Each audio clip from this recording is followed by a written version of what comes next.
Chapter 643. Qin Huayuan thought for a moment, then said, Your Majesty, I believe that the Taitan in the north should be our top priority. The Taitan Xiao Yong is good at fighting, and Yujin Khan is not to be underestimated. The land in the north of Daju is our base. Once the capital is lost, we will become rootless duckweed. Thus, the capital cannot be lost. However, the imperial treasury is currently tight. Although the soldiers of Daju are brave, they cannot go to war on empty stomachs. As for the southern Yang, we can only put the matter of the southern Yang aside for now. Stabilize the south first, and focus all our energy on dealing with the Taitan. Qin Huayuan is right. Li Chitian nodded. The other officials nodded as well. Since they did not have the ability to deal with both sides, they could only choose one side. The most appropriate choice was as Qin Huayuan had said. But how can we stabilize the southern Yang? Someone stood up and asked. For a moment, everyone couldn't figure out what was going on. They whispered to each other, but no one could come up with a conclusion. Qin Huayuan thought for a moment, then bowed and said, Your Majesty, I believe that it is understandable that the County King of Yang is colluding with the Taitan. After all, if we were in the position of the County King of Yang, we would probably ally with the Taitan as well. After all, the enemy of an enemy is a friend. However, I do not understand why the southern Yang commandant, Kai Shujie, would so readily give up his position and let the County King of Yang be the emperor. After all, it was not easy to obtain that position. Yuqi Shujie gave it up so easily and lowered his own status. I have thought for a long time before coming up with a guess. What guess? Tell me, Qin Huayuan.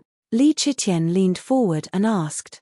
Qin Huayuan said, Your Majesty, Yuqi Shujie wants that position, but he is afraid that the people of the world will criticize him behind his back. He wants nothing more than to be the rightful ruler. When he said this, Prince Li's face turned ashen. These words pierced straight into his heart, causing many of the ministers around him to look at him in confusion. Prince Li wished he could find a hole to hide in. Li Chitian, who was sitting high on the throne, naturally saw Prince Li's expression. He secretly laughed at Qin Huayuan's unforgiving attitude. While he was secretly pleased, he said, Indeed, as my beloved subject said, this is the most likely scenario. We call them Southern Yang, but they call themselves Dian, which is enough to see Yuqi Shujie's thoughts. Your Majesty is wise. Qin Huayuan saluted and continued, I don't know much about Yuqi Shujie, but since he can sit in this position, he is not a stupid person.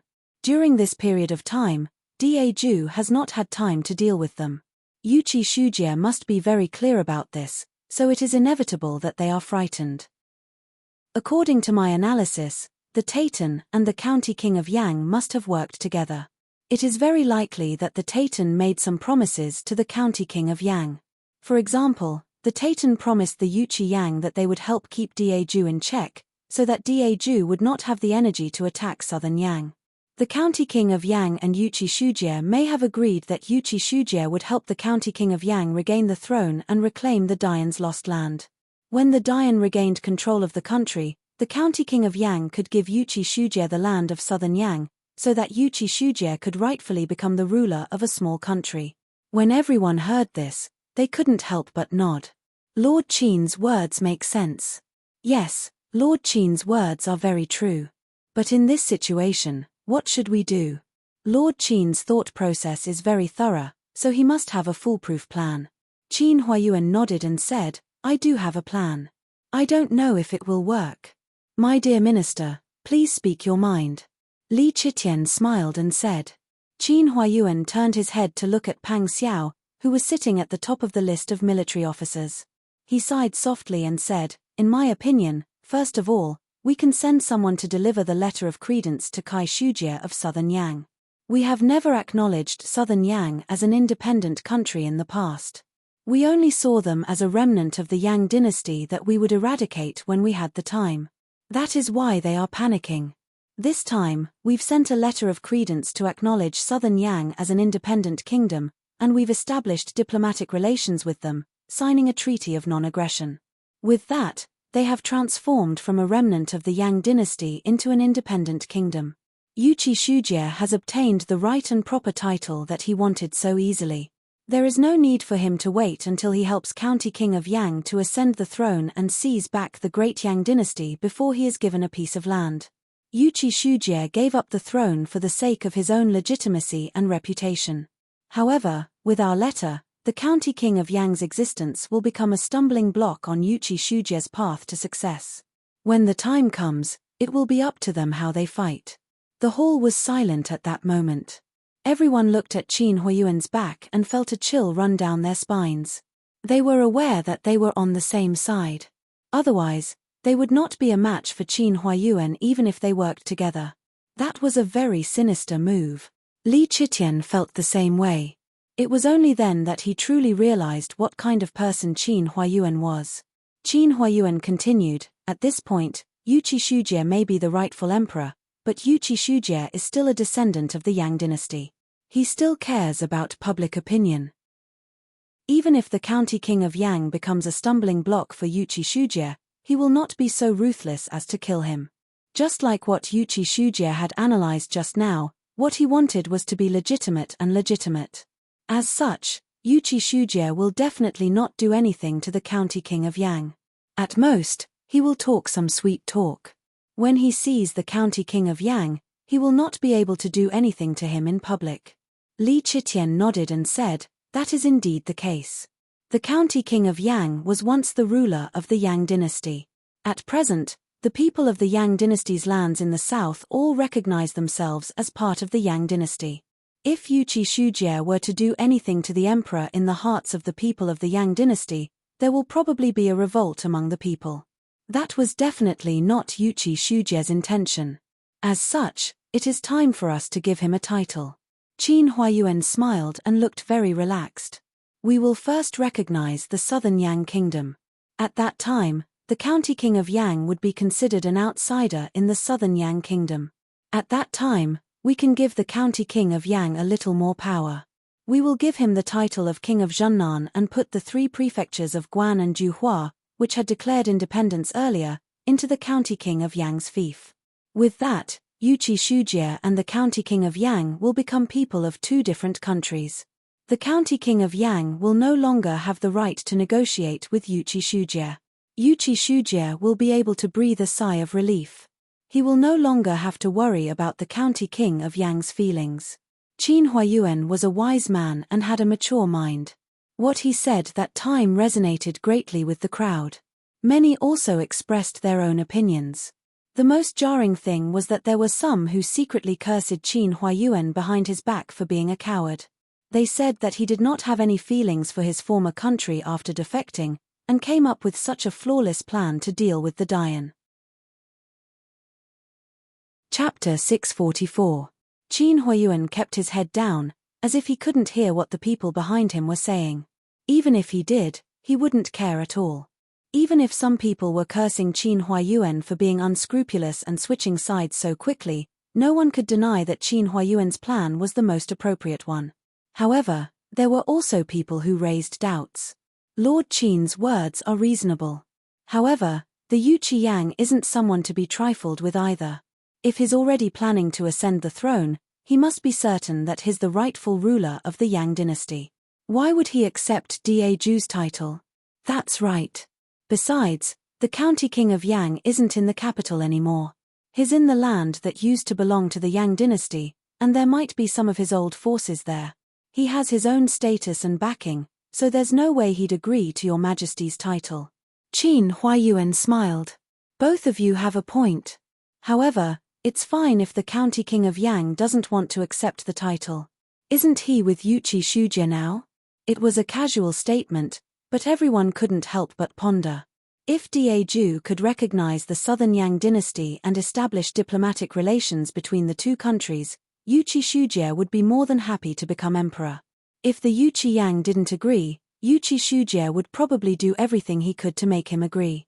For the rightful ruler, Yuqi Shujie would make all the necessary preparations without them having to do anything. Everyone was speechless. They all had the same feeling at the moment. Qin Huayuan was too devious. Could it be that the Yuchi Yang had taken some of the old officials of the Yang dynasty and left the capital without telling Qin Huayuan that they were leaving him behind? Was that why he was holding a grudge? That was why Pan and the Wise's reputation was not undeserved. It was best for them to get closer to Qin Huayuan and not make him their enemy. However, while most people thought that way, there were still a few who couldn't accept it and raised doubts on the spot. Be that as it may, this is all Lord Qin's idea. What if the county king of Yang refused and took the opportunity to incite the people to revolt? The Taytan in the north is already giving us a hard time. If the south is also in chaos, we will be attacked from both sides. The consequences will be unimaginable. When Li Chitian heard this, he pulled himself back from his complacency and couldn't help but ponder. Indeed, if the two sides really fought at the same time, would his troops be able to win a great victory just by eating wind and drinking dew? As the saying goes, before the troops and horses are mobilized, the provisions have to be mobilized first.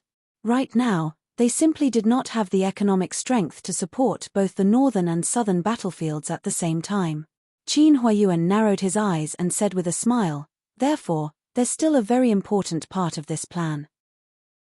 That was to send a very important person to guard the south. It would be best if he was someone who would make the people of the Yang dynasty tremble at the mention of his name, someone who could make babies cry at night, and someone who would make the county king of Yang and Yuchi Shujia not dare to do anything." Li Chitian narrowed his eyes at once. All the officials also looked at Pang Xiao, who was standing at the head of the generals.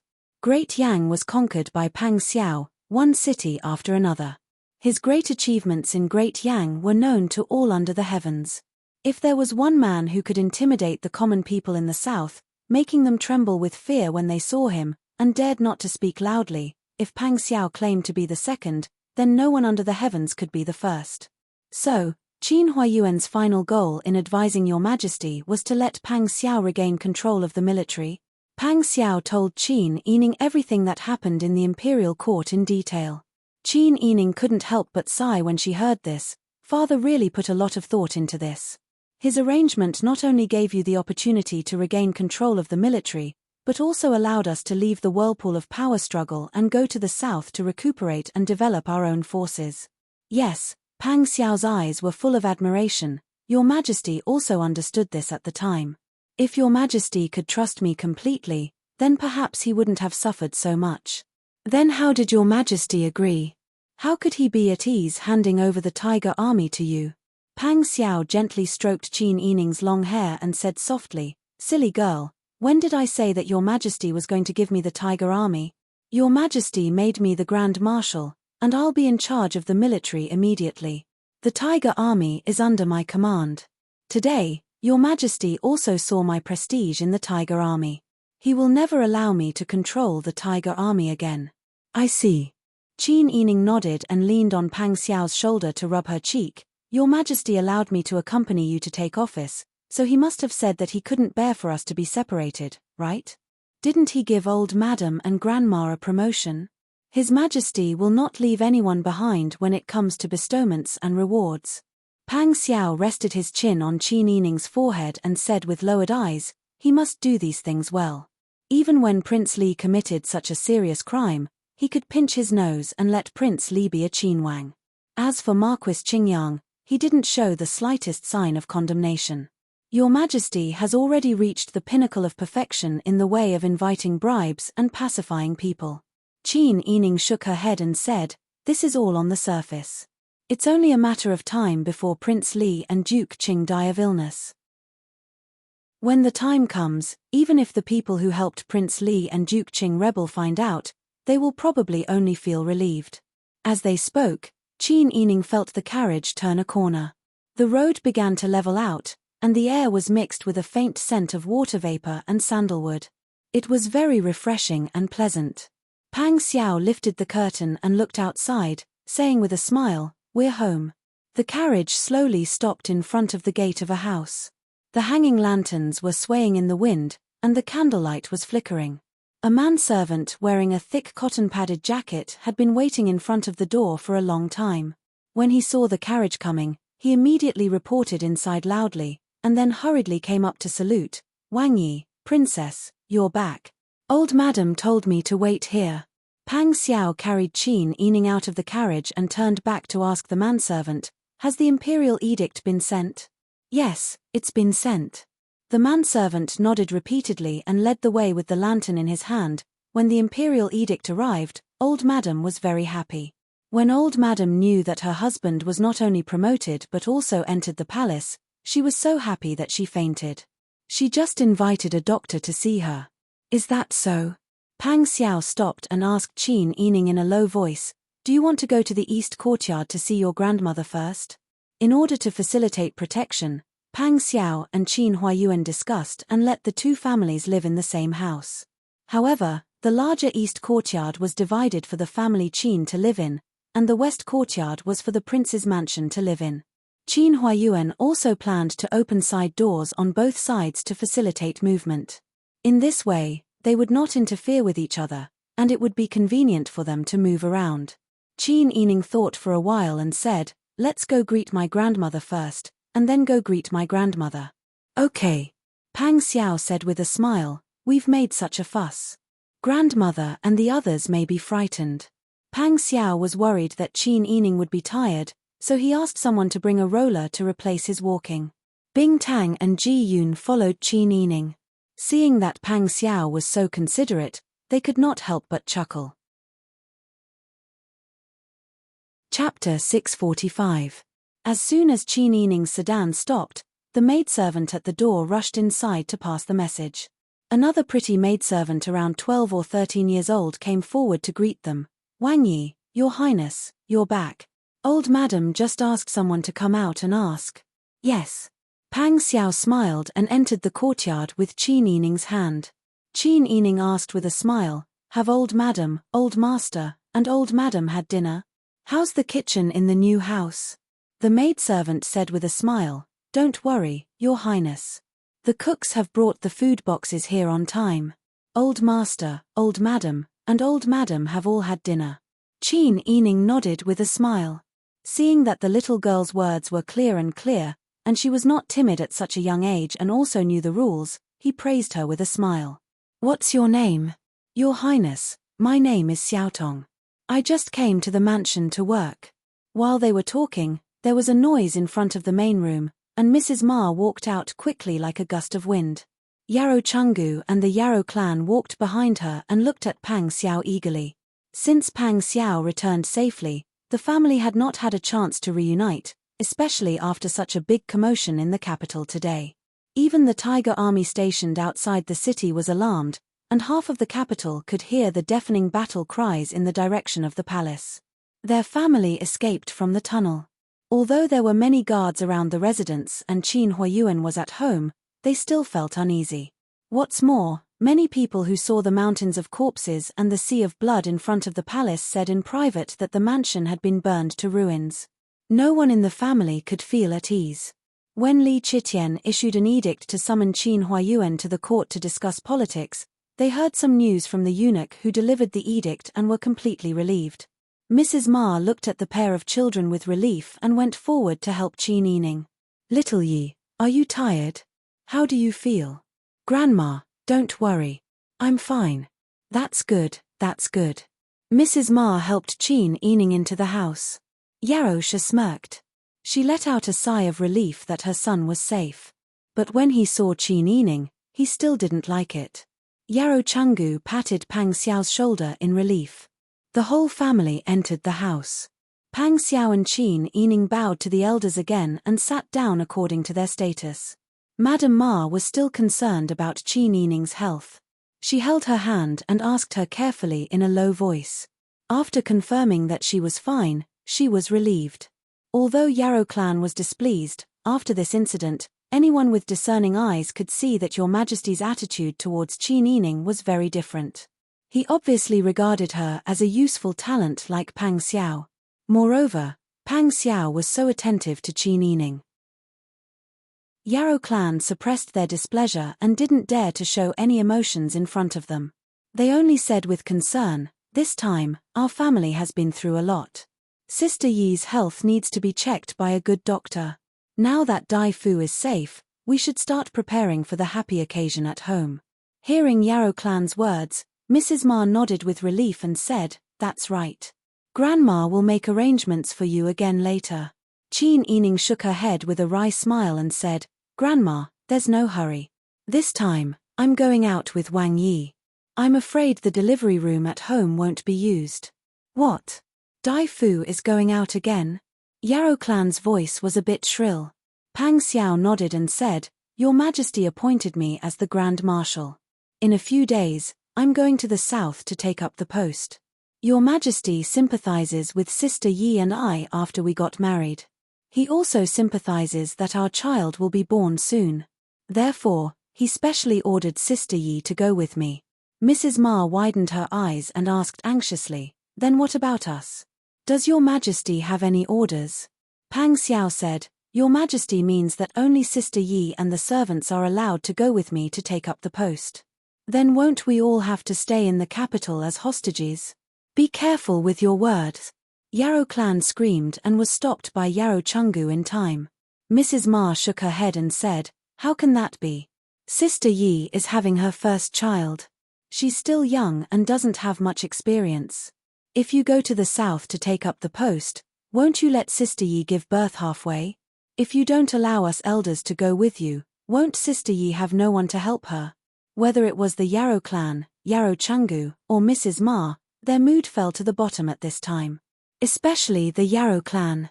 Pang Xiao was fighting outside, while she was nervously listening to the news at home. She had been living like this for too long. She was always on tenterhooks, and in the end, she was almost numb to it. Later, when Pang Xiao went out, her family of 3 was put under house arrest by Li Chitian for various reasons more than once or twice. The feeling of waiting for the boulder hanging above her head to fall was even more torturous than waiting for Pang Xiao's letter to tell her that she was safe. This time, Pang Xiao was going to take up the post in the south, but he was only allowed to bring Qin Yining with him. Wouldn't the people at home all be hostages? At the critical moment, Li Chitian could casually grab one of them and change Pang Xiao's decision. Yarrow clan couldn't help but tremble when they thought of that future. Seeing everyone's gloomy appearance, Qin Yining smiled and comforted them. "Actually, the situation isn't that bad. With the current situation in the imperial court, our family will be put in an important position. So as long as Wang Yi takes care of the matters in the south, Your Majesty won't do anything to our family." "You're still arguing with your daughter about this. We're going to stay as hostages, but why can Qin Yining hide out with us? Look at her again. How carefree is she? The prince's mansion was burned to the ground, and Dai Fu has to go to the south to take up an official post. She's not worried at all. Not to mention anything else, I don't see her worrying about giving birth. It must be because her child is almost full term. Dai Fu is a fool. Even at this time, he's still helping Qin Yining cover up." Mrs. Ma's fists were clenched so tightly that creaking sounds could be heard. She suppressed her anger and listened to what the Yarrow clan thought. Then, she looked at Yarrow Chungu with a sneer. Yarrow Chungu once again took out his brass smoking pipe and wanted to fill it with cigarettes for himself. Listen to what the Yarrow clan said. As a father, Yarrow Chungu didn't care at all. What could this mean? It could only mean that Yarrow Chungu also thought so. Mrs. Ma shook her head and pointed to the side room in the courtyard. "Stop talking nonsense. Get out of here." The Yarrow clan looked at Yarrow Chungu. "Father, what did your daughter say wrong?" Yarrow Chungu took a puff of his cigarette and said, "You can go out. Father will discuss this with your mother." Yarrow Chungu's attitude made the Yarrow clan nod and leave, although they felt wronged. Meanwhile, Ms. Ma was completely disappointed. She didn't expect that she would only see what kind of people her husband and daughter were after living to this age. She actually didn't see it clearly in her entire life. Qin Yining and Pang Xiao didn't go to pay respects to old matriarch Qin and directly returned to their own courtyard. Pang Xiao saw that Qin Yining didn't say anything and felt distressed and guilty. "Sister Yi, don't be angry. I'll talk to old madam later. It's okay. We're about to set off. Let's focus on preparing for the journey. Everything else doesn't matter. But you should go and see grandmother later. I'm afraid that grandmother's anger will affect her health." Besides, after we leave, grandmother still has to live in front of old master and old madam. It's not good for them to make things too awkward. When Pang Xiao heard this, her heart ached. She squatted down in front of Qin Yining, held her hands, and kissed them. Sister Yi, you're always so sensible, but you've suffered so much because you're sensible. These are all small matters. We don't need to waste our energy on these. Qin Yining had thought it through. Why did she have to curry favor with someone who didn't like her in the first place? Okay, I'll listen to you. Sister Yi, I know that you've been wronged. Don't worry. Pang Xiao kissed her hand again. She got up and instructed Bing Tang and Ji Yun to wait on Qin Yining to rest first. Then, she turned back. Qin Yining didn't know what Pang Xiao said. She didn't send anyone to keep an eye on them. She just had a good night's sleep. When she saw them the next day, the Yarrow clan had a pair of swollen rabbit eyes. When they saw her, they actually seemed to want to curry favor with her. Qin Yining was really amazed. Chapter 646.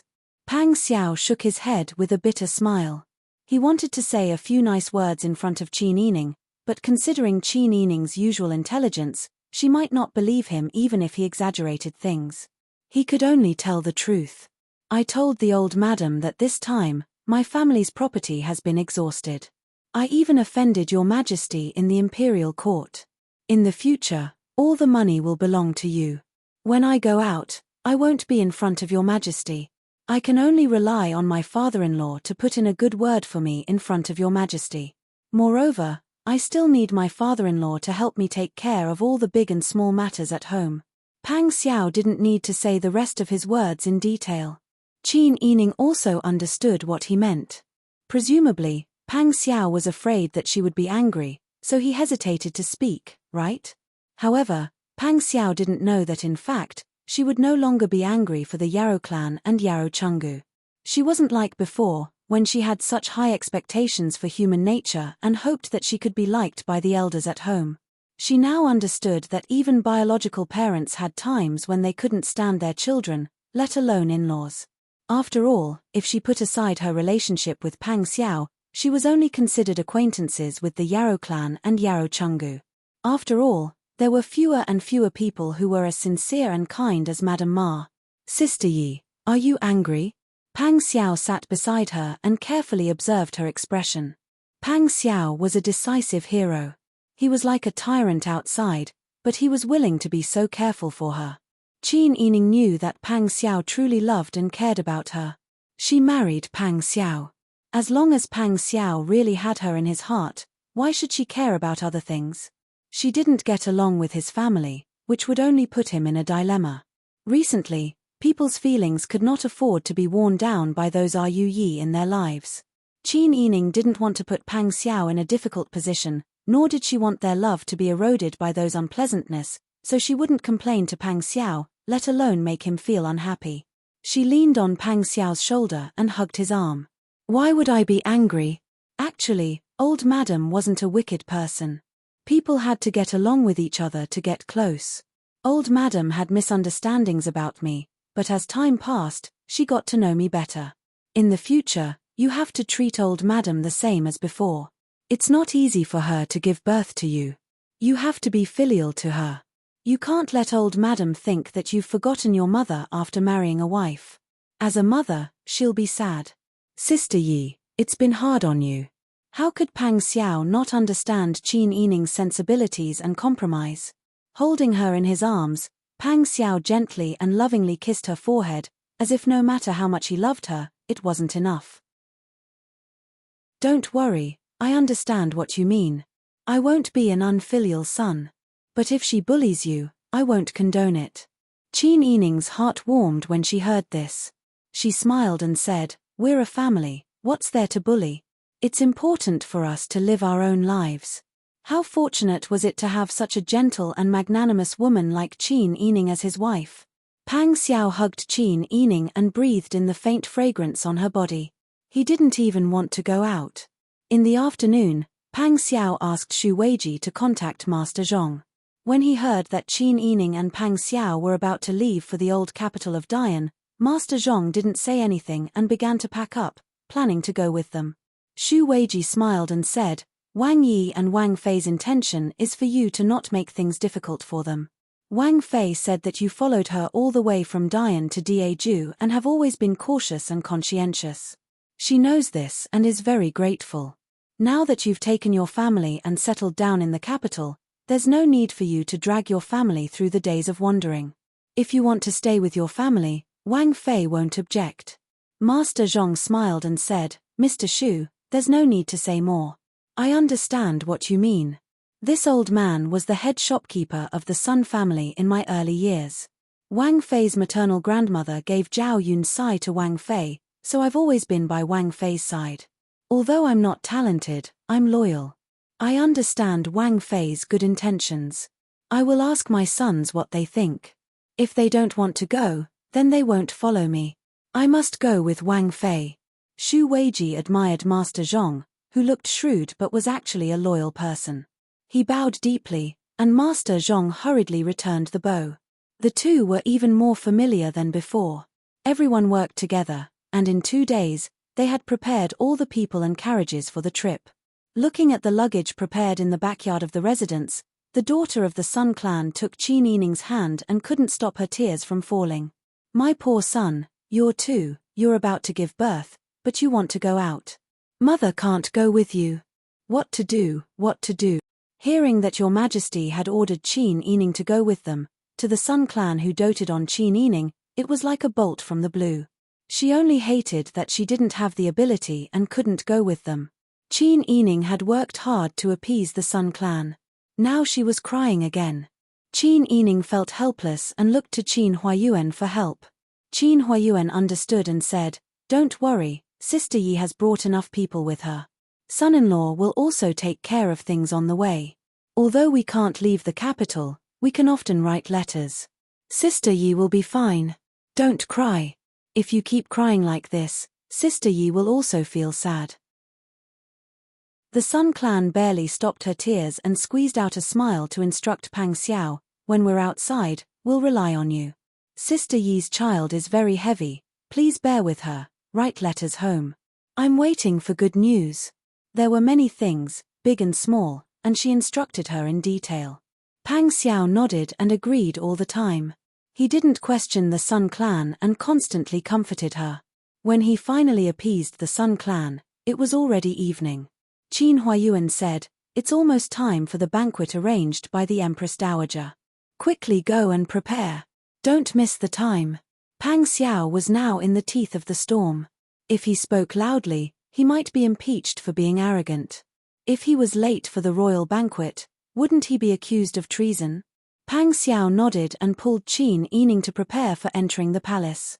Qin Huayuan also pulled the Sun clan to wash up and do their makeup. He didn't forget to instruct, when you enter the palace later, you must not show any reluctance. You must be happy. Otherwise, you will bring disaster to your family. The Sun clan wiped her tears with her sleeve and nodded solemnly, I know. I will be careful. On the other side, Yarrow Chungu, Madame Ma, and the Yarrow clan were also preparing to enter the palace. The atmosphere in the Empress Dowager's palace was not as cheerful as the banquet at this time. Li Helan knelt beside the Empress Dowager, touched the sweat on his forehead, lowered his voice and said anxiously, Mother, what do you think happened? Uncle is strong. How could he suddenly fall ill? I helped you to visit him several times, but Uncle refused to see him. Do you think that Brother Emperor is still angry, so Uncle? Chapter 647. Li Helan's face froze after being reprimanded. She felt wronged and her eyes turned red. She almost shed tears. Ever since the palace coup, her imperial mother's attitude towards her was like a completely different person. It was as if there was a fire in her heart at all times. She was no longer as gentle and doting as before. She also didn't have the patience to guide her patiently. Now, as long as she did something that didn't conform to her imperial mother's wishes, she would be scolded. She knew that although her uncle was conferred the title of Duke of Qing, he was truly hated by her imperial brother. The Zhu family's future was worrying. This was the fundamental reason why the Empress Dowager's emotions were hard to control. But the Zhu family's incident was caused by her imperial mother and uncle making a mistake in their decision. They mistakenly believed in Prince Li. What did it have to do with her? Could it be that she was wrong to help her imperial mother, who couldn't leave the palace at will, inquire about the situation? Li Helan's grievance was seen by the Empress Dowager, which made her even angrier. She wasn't a stupid person. How could her daughter be like this? The situation in the court was already so tense. Li Helan still couldn't figure out what could be said and what couldn't be said. The Zhu family was already hated by Li Qitian. If Li Helan's words were heard by Li Qitian, wouldn't it mean that the Zhu family was dissatisfied with the emperor's will? Wouldn't it be the same as adding another crime to the Zhu family? How could she raise such a stupid daughter? The Empress Dowager's mood had been bad recently. Ever since she was imprisoned by Prince Li, she had suffered from heart palpitations and chest tightness. Now that she was a little angry, she felt that her chest was tight and she couldn't breathe. The Empress Dowager gasped for breath and leaned against the large pillow. She patted her chest to calm her breathing. Li Helan saw the Empress Dowager like this. Instead of being anxious and concerned, she became even more depressed. Imperial Mother, do as you see fit. In any case, your daughter was helping you inquire about the situation. I did my best to do what I should do. If you don't like to hear it, your daughter won't bother to go there in the future. To tell you the truth, the matter between me and the prince consort hasn't been resolved yet. I'm too lazy to think about it. You.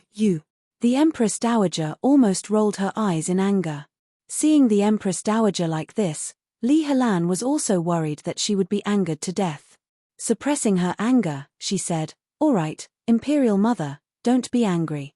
Later, didn't Imperial Brother say that there would be a farewell banquet? Do you want your daughter to help you change your clothes?" For Li Helan, this was the greatest show of goodwill and compromise. However, the Empress Dowager was still angry in her heart. She hated herself for spoiling Li Helan too much and spoiling him. Now, he had become a willful and selfish person who did not know how to judge the situation. At this time, the side hall of Xi'an Palace was already bustling with noise and excitement. The head eunuch who came to prepare by imperial decree led the palace servants to clean up the palace and set up the banquet. Everything was carried out in an orderly manner. By the time the Empress Dowager was supported by Li Helan by the arm to the side hall, everything had already been tidied up and the palace servants had all retreated. The Empress Dowager saw that the hall was spotless. In winter, they even brought in fresh flowers from the greenhouse to decorate the hall. The flowers that were sent were even more precious than the ones she usually enjoyed. She felt a wave of unhappiness and depression in her heart. The Empress Dowager felt that after Li Qitian returned this time, he had completely lost his previous closeness and filial piety. Even when he came to pay his respects, it was just a formality. Both her son and daughter treated her like this. For a moment, the Empress Dowager felt that there was nothing left to live for. When Qin Yining and Pang Xiao brought their family into the palace, they bumped into Ji Zheyu. Pang Xiao and Ji Zheyu looked at each other and their faces turned cold at the same time. Ji Zheyu was originally as cold as ice and didn't want to talk to anyone. At this time, his coldness towards Pang Xiao was vividly displayed. It was as if Pang Xiao wasn't a living person, but an eyesore. Qin Yining almost couldn't hold back his laughter as he watched from the side, but he lowered his eyes to look at his stomach and suppressed the smile on his lips. If he hadn't experienced this disaster and seen how Ji Zheyu stood guard in the imperial mausoleum, Qin Yining might have been deceived by Ji Zheyu's appearance. But it was also true. Ever since she had encountered an assassination attempt on her way to Daeju, her impression of Ji Zheyu had never been good. She had always judged him based on what she already knew, so she had always regarded Ji Zheyu as an enemy. It was only when she was truly in trouble that she could clearly see who was close and who was distant. It seemed that Pang Xiao and Ji Zheyu had a tacit understanding for a long time. In order to protect themselves, they had to set up a trap even if they wanted to act. While she was deep in thought, the group of people entered the Empress Dowager's palace one after another. Li Qitian and the Empress had already arrived and were chatting with the Empress Dowager. Hearing the voices, Li Chitian immediately looked towards the door with a smile. Li Chitian saw that Pang Xiao and Ji Zheyu were clearly separated. Both of them had a cold expression on their faces, and their expressions only became slightly better after they entered the room.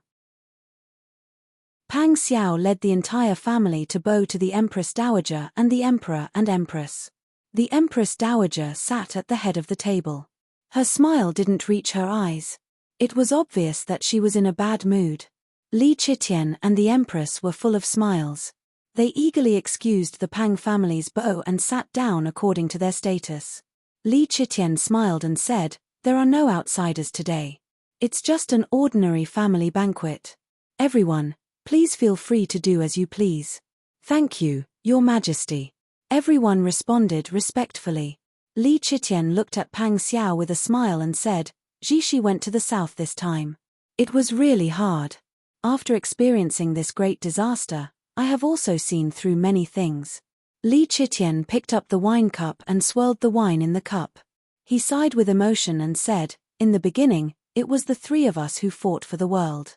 We sat on the throne for 5 years. It almost made me forget the sense of crisis on the battlefield. This time, the three of us have joined forces again. Strange Taoist said that fighting is like fighting brothers. This saying is true. Your Majesty is too serious." Pang Xiao smiled and said, "As Your Majesty said, we are all brothers. There is no need to say this. This time, I am going to the south. I will have to trouble Your Majesty to take care of my family. Don't worry. Isn't your family the same as mine?" Li Chitian said with a smile, "You just have to take care of the south for me and maintain the stability of the south." He looked at Ji Zheyu again. "Tatan's matter needs our land to take care of it. The two of you are really my left and right arms. I can't bear to lose any one of my arms." Li Chitian was very moved. Pang Xiao and Ji Zheyu were also very moved. At this time, the Empress and Qin Yining were sitting close to each other. The two of them were both pregnant and had something to say when they sat together. Yarrow Chungu, the Ma clan, the Yarrow clan, and the Sun clan all cooperated with Li Chitian to express their loyalty and closeness with Qin Huayuan. The scene was very lively for a while. The Empress stroked her belly and looked at Qin Yining's belly that was several times bigger than her own. She thought about how it was actually Qin Yining, a pregnant woman, who took the risk to enter the palace to deliver a letter. However, the Empress Dowager's performance was even worse than Qin Yining, an outsider. In her heart, she felt more gratitude and admiration for Qin Yining.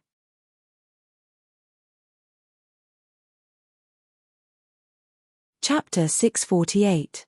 Many thanks to the Empress. Qin Yining sincerely thanked the Empress. 100-year-old ginseng was rare, but the Empress' sincerity was even rarer. Qin Yining was very sensitive to hostility and kindness. She could tell if the Empress was sincere or just being polite. Even if Li Chitian was not a good thing in her heart, the Empress did not offend her.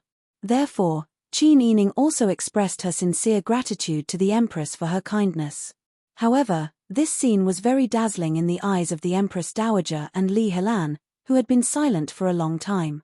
The Empress Dowager was not feeling well, but the Empress was willing to give the 100-year-old ginseng to an outsider to nourish her body.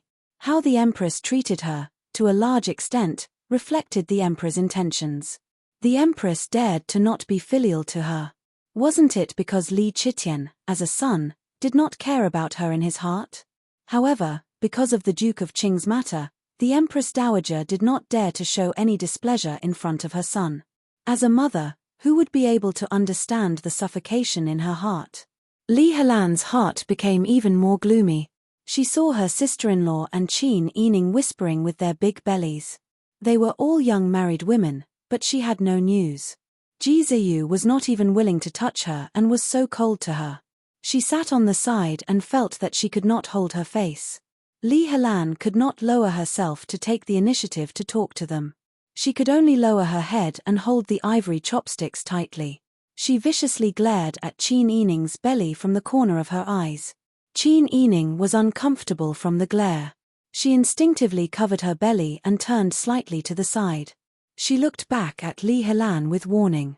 The Empress also noticed Li Helan's unfriendly gaze and glanced at her warningly.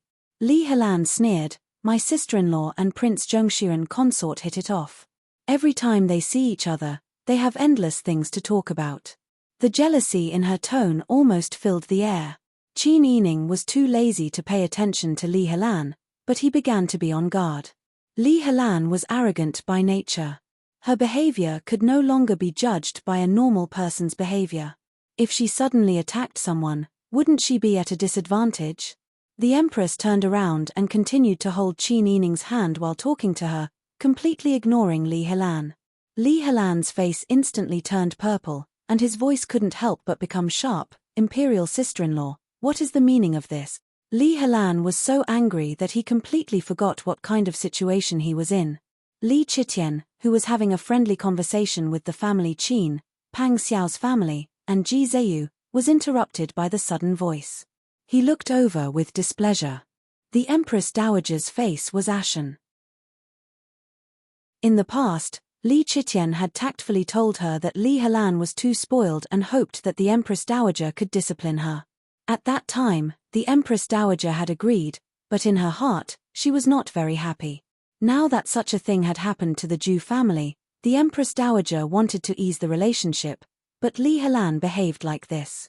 The Empress Dowager was afraid that Li Qitian would be angry, so her face immediately darkened. "Lan don't be rude." Li Helan looked at the Empress Dowager in disbelief. She was bullied, but her mother only knew how to scold her. Li Helan wanted to quarrel, but from the corner of her eye, she saw Li Qitian's smiling face and the unconcealed anger in his eyes. Li Helan's trembling lips didn't open in the end. Tears welled up in her eyes, but because there were so many outsiders present, she didn't let her tears fall. However, she couldn't say those flattering words with a smile. She just sat there like a piece of wood with a stiff body. Li Qitian withdrew his glare at Li Helan. In his heart, he had already cursed this sister who only knew how to embarrass him thousands of times.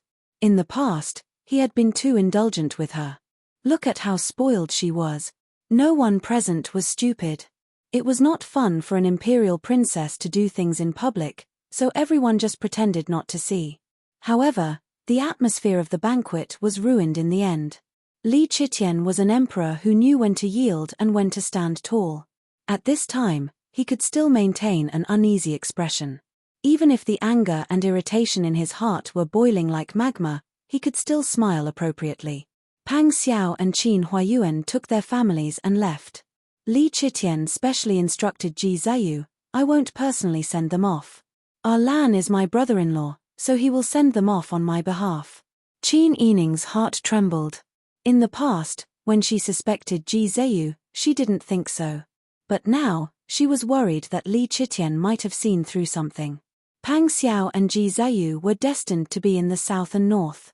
If the commanders of the north and south united against Your Majesty would not want to see this happen. Qin Yining's worries were not groundless. After going through all kinds of hardships, Li Qitian's suspicions had increased exponentially. Perhaps he would make many connections even if others looked at him. Moreover, how could the person who cared the most about power be at ease with losing his military power? Pang Xiao smiled gratefully and said respectfully, "This subject appreciates Your Majesty's good intentions.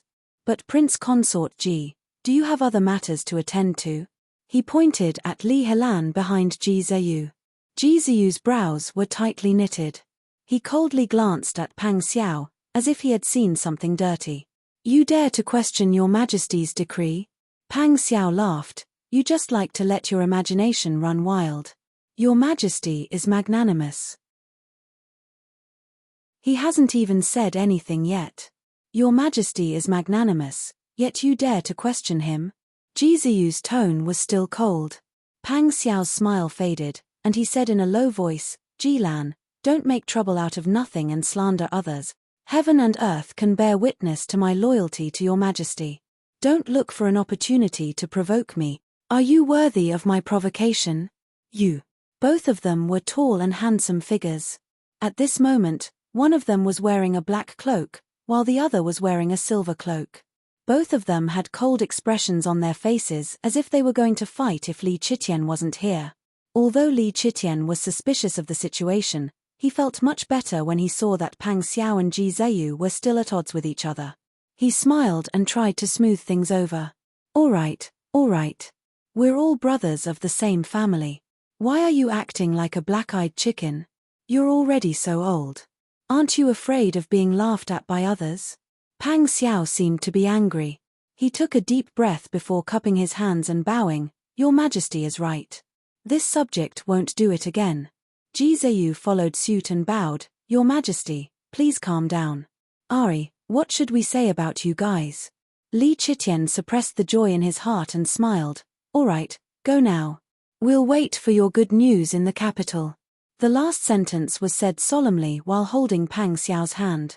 Pang Xiao didn't dare to be arrogant and hurriedly bowed. After he bowed, everyone else followed suit and knelt down. Only the clumsy Qin Yining could only maintain the posture of bowing to salute. Li Chitian was satisfied with what he saw. He got everyone to stand up and gave them a few more instructions before letting them leave. After they left the palace, Pang Xiao and Ji Zheyu still didn't like each other. They parted ways at the intersection. Chapter 649. Qin Yining had always been alert. Now that she was pregnant, she was a light sleeper. She opened her eyes almost as soon as there was movement from the back window. Pang Xiao woke up earlier and reacted faster than her. He had already jumped up, and the short sword hidden under his pillow was already in his hand. He didn't dare to act rashly, afraid that he would fall into the trap of luring the tiger away from the mountain. He only stood in a defensive stance and guarded Qin Yining cautiously. Qin Yining was about to call for someone, but Pang Xiao perked up his ears to listen carefully while covering Qin Yining's mouth. Qin Yining's long eyelashes fluttered, and she looked up at him strangely. Pang Xiao relaxed his tense muscles and put away the short sword. He chuckled softly in her ear. It's Arlan. Perhaps he has something to say to me. You rest first. I'll go to the back and say a few words to him. Qin Yining breathed a sigh of relief and whispered back, okay. It's cold at night. You should wear more. She then got up to help Pang Xiao find a robe to wear. Pang Xiao helped her lie down. Don't get up. I'll find something to wear myself. You're finally sleepy. Go and rest. Pang Xiao covered Qin Yining with a brocade quilt and leaned over to kiss her forehead. He then found a robe and put it on casually. He put on a pair of soft-soled cotton boots and walked around the screen to the clean room behind. As soon as he lifted the curtain, he saw Ji Zheyu's tall and slender figure standing in front of the window with his hands behind his back. Arlan, you're here. Ji Zheyu turned around. The moonlight outlined his handsome face, and there was a faint smile on his lips. Did I disturb your rest? No. I guessed that you would come, so I didn't sleep well. When Ji Zheyu heard this, the smile on his lips deepened. He was wearing night clothes, and his face was as smooth as white jade in the dark. Pang Xiao laughed as well. Among the three of them, at least Ji Zheyu had not changed. The two of them casually grabbed two small wooden stools and sat down. They had fought their way through mountains of corpses and seas of blood on the battlefield, so they didn't care much about the environment. A steaming bathtub beside them didn't affect their conversation at all. I'll keep it short. Ji Zheyu lowered his voice and said, there are a lot of your Majesty's spies around the place where you live. It took a lot of effort to sneak in. It is clear that your Majesty does not fully trust you. I know. I found the nails, but I didn't ask anyone to pull them out. Pang Xiao smiled. No matter what Li Chitian did or said now, it seemed that it could no longer hurt his heart. I'm going out soon. It was impossible for them to guard here all the time. Once this batch of spies was removed, there would be a new batch. If we alert the enemy and anger your Majesty, I'm worried that he will harm my family. Ji Zheyu smiled and said, don't worry, I will arrange for people to keep an eye on this place. Although some of our brothers accepted your Majesty's reward this time, most of them refused. It's the same situation here. Pang Xiao smiled and said helplessly, your Majesty knows how to act according to people's hearts. But it doesn't matter. Anyway, we know what he wants to do. The two of them thought of this incident at the same time. After weighing the pros and cons, they decided to save Li Chitian. However, before Li Chitian could warm up the throne once again, he had turned the tables and scattered the forces in their hands. Even if it didn't affect the overall situation, it was enough to make them feel bitterly disappointed. But for Ji Ziyu and Pang Xiao, this didn't affect their next plan. You're going to the north some other day, right? Yes. I've already made the preparations. Now, I'm just waiting for your Majesty's orders. Pang Xiao thought about the situation in the north. He couldn't help but frown. His eyebrows were twisted into a knot. Sai Qin had come prepared and had joined forces with Tian Jizi. Although he believed in Ji Ziyu's abilities, he was also worried about his safety. Sai Qin was a person with evil intentions, but Ji Ziyu wasn't a sinister person.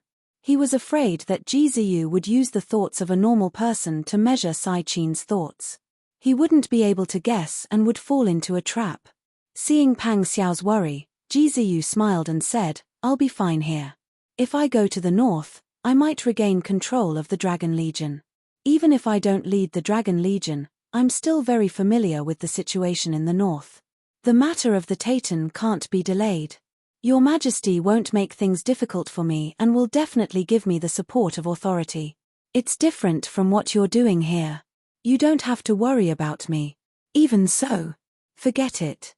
A man shouldn't be so wishy-washy. I'm indeed worried about you. But I know that Sai Qin is cunning and vicious. After using such methods to ascend to the throne, he's even more anxious to take revenge for Anari Khan.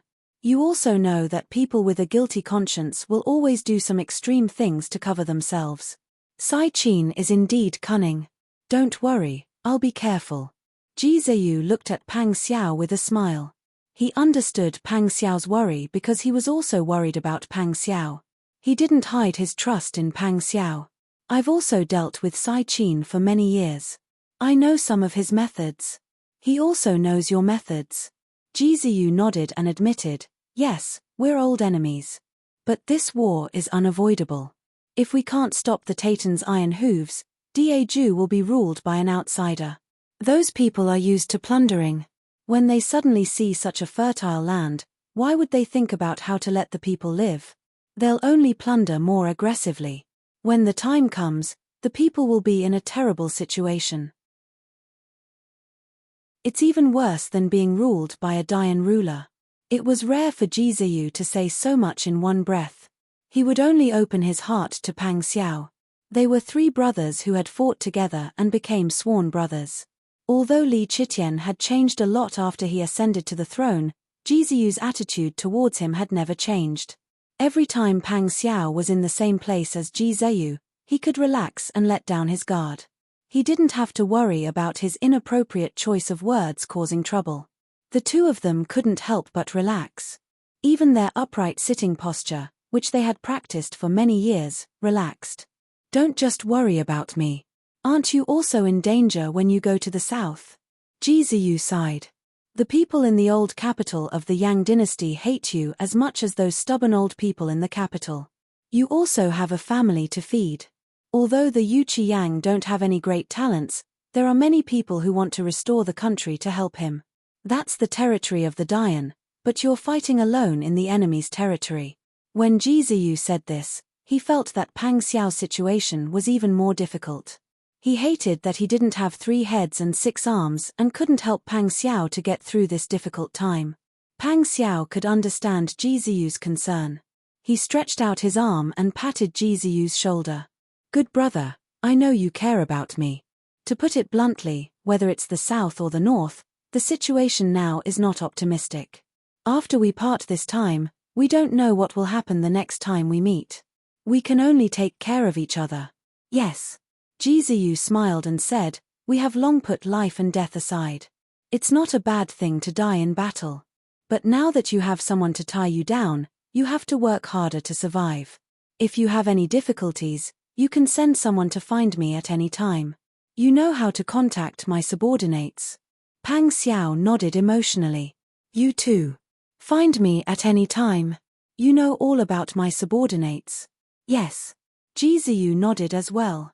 The two men looked at each other, both worried about each other. Just as they thought, When men went to war, it might be a kind of glory to die in battle. But now that Pang Xiao had a woman he wanted to spend the rest of his life with, and their child was about to be born, Pang Xiao could no longer be as carefree as before. Sure enough, when a man had someone to tie him down, he would become weak.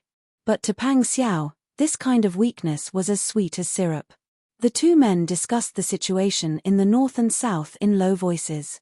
Pang Xiao told Ji Zheyu about the crisis he could think of and how to deal with it. Ji Zheyu also told Pang Xiao in detail about the situation in the south. When the two men discussed the rise of the war, they almost couldn't control the volume of their voices. They were only able to suppress it because they were afraid that they would alert the spies outside. The two men finished exchanging information.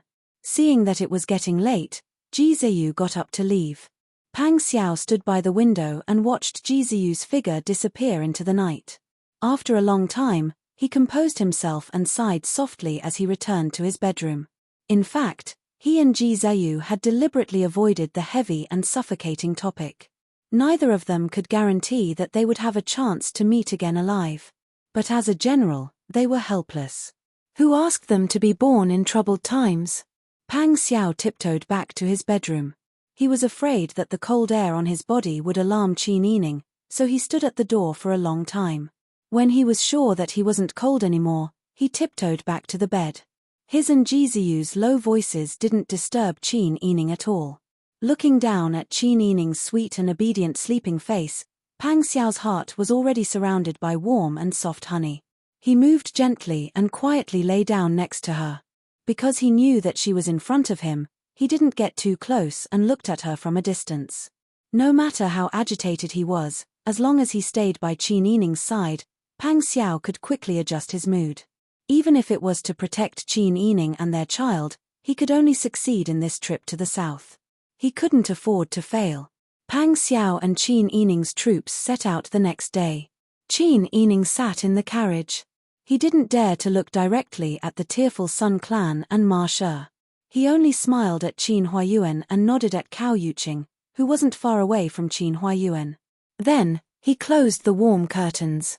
When the troops left the city gates, even the heavens seemed to feel the sadness of parting. Snow began to fall. Pang Xiao sat upright on his horse. He handed over his travel permit at the city gates and slowly led the troops out of the capital. Lu Heng, who was wearing a grey rat cloak, stood at the city gates. Half of his face was hidden under his hood. He expressionlessly watched Qin Yining's carriage slowly leave before he turned around. "Master, it's cold. Please take care of yourself."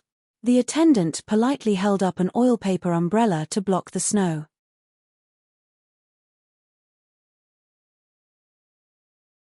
Chapter 650. Your Highness, I've already made the necessary arrangements for Liang City. I've found the most experienced midwives, and the wet nurses have also been selected for cleanliness and beauty. Millimeter Lu Heng pursed his lips and said something else. The attendant sighed in his heart. Since ancient times, heroes had always been unable to resist the charms of beautiful women. Indeed, the ancients were not lying. Lu Heng calculated the time it would take for Pang Xiao's party to travel and the months of Qin Yining. Based on their slow speed, when they arrived at the original border city of the Yang dynasty, Liang City, it was just about time to give birth. Lu Heng also arranged for people to follow them from afar along the way to make sure nothing went wrong. He was worried that Qin Yining would be in danger if they encountered any bumps along the way. Lu Heng knew that Pang Xiao would make proper preparations for Qin Yining. But he was still worried. The more he couldn't have her, the more he missed her. Qin Yining had already become his obsession. He was now the head of the Lu family, and Your Majesty valued Zhong Ibo. But so what? The woman he loved was still in someone else's arms. He still had to fight for what he wanted with his own efforts. Although Lu Heng couldn't wait for Pang Xiao to die in battle in a foreign land, his concern for Qin Yining had never lessened. He even thought that if Pang Xiao died in battle one day, Qin Yining's child would also be gone. She wouldn't have anything to worry about. Would his chances be higher? But no matter what, he didn't want to joke about Qin Yining's safety. Lu Heng held his breath. Every time he recalled the scene of his grandfather's death, his heart felt like it was being cut by a knife. In order to have a chance to stand by her side, he had already disregarded his grandfather's and his family's wishes. Now that he was involved in court matters, it would be difficult for him to get away. But he didn't regret it. In life, one had to strive for what they wanted. Regardless of whether he could get it or not, at least he had no regrets in his heart. The light snow that fluttered like catkins became denser and denser. The attendants extended their oil paper umbrellas, fearing that Lu Heng would catch a cold if his hair and clothes got wet. Lu Heng, on the other hand, seemed oblivious as he was immersed in his own thoughts. Even after they turned the corner and passed by the Count's carriage, they did not come back to their senses. The servants waiting beside the carriage did not dare to disturb them and could only follow behind them under the reminder of their attendants. Just as the attendant was about to ask Lu Heng suddenly asked, "Where's the carriage?" Replying to the Earl, "The carriage is always ready."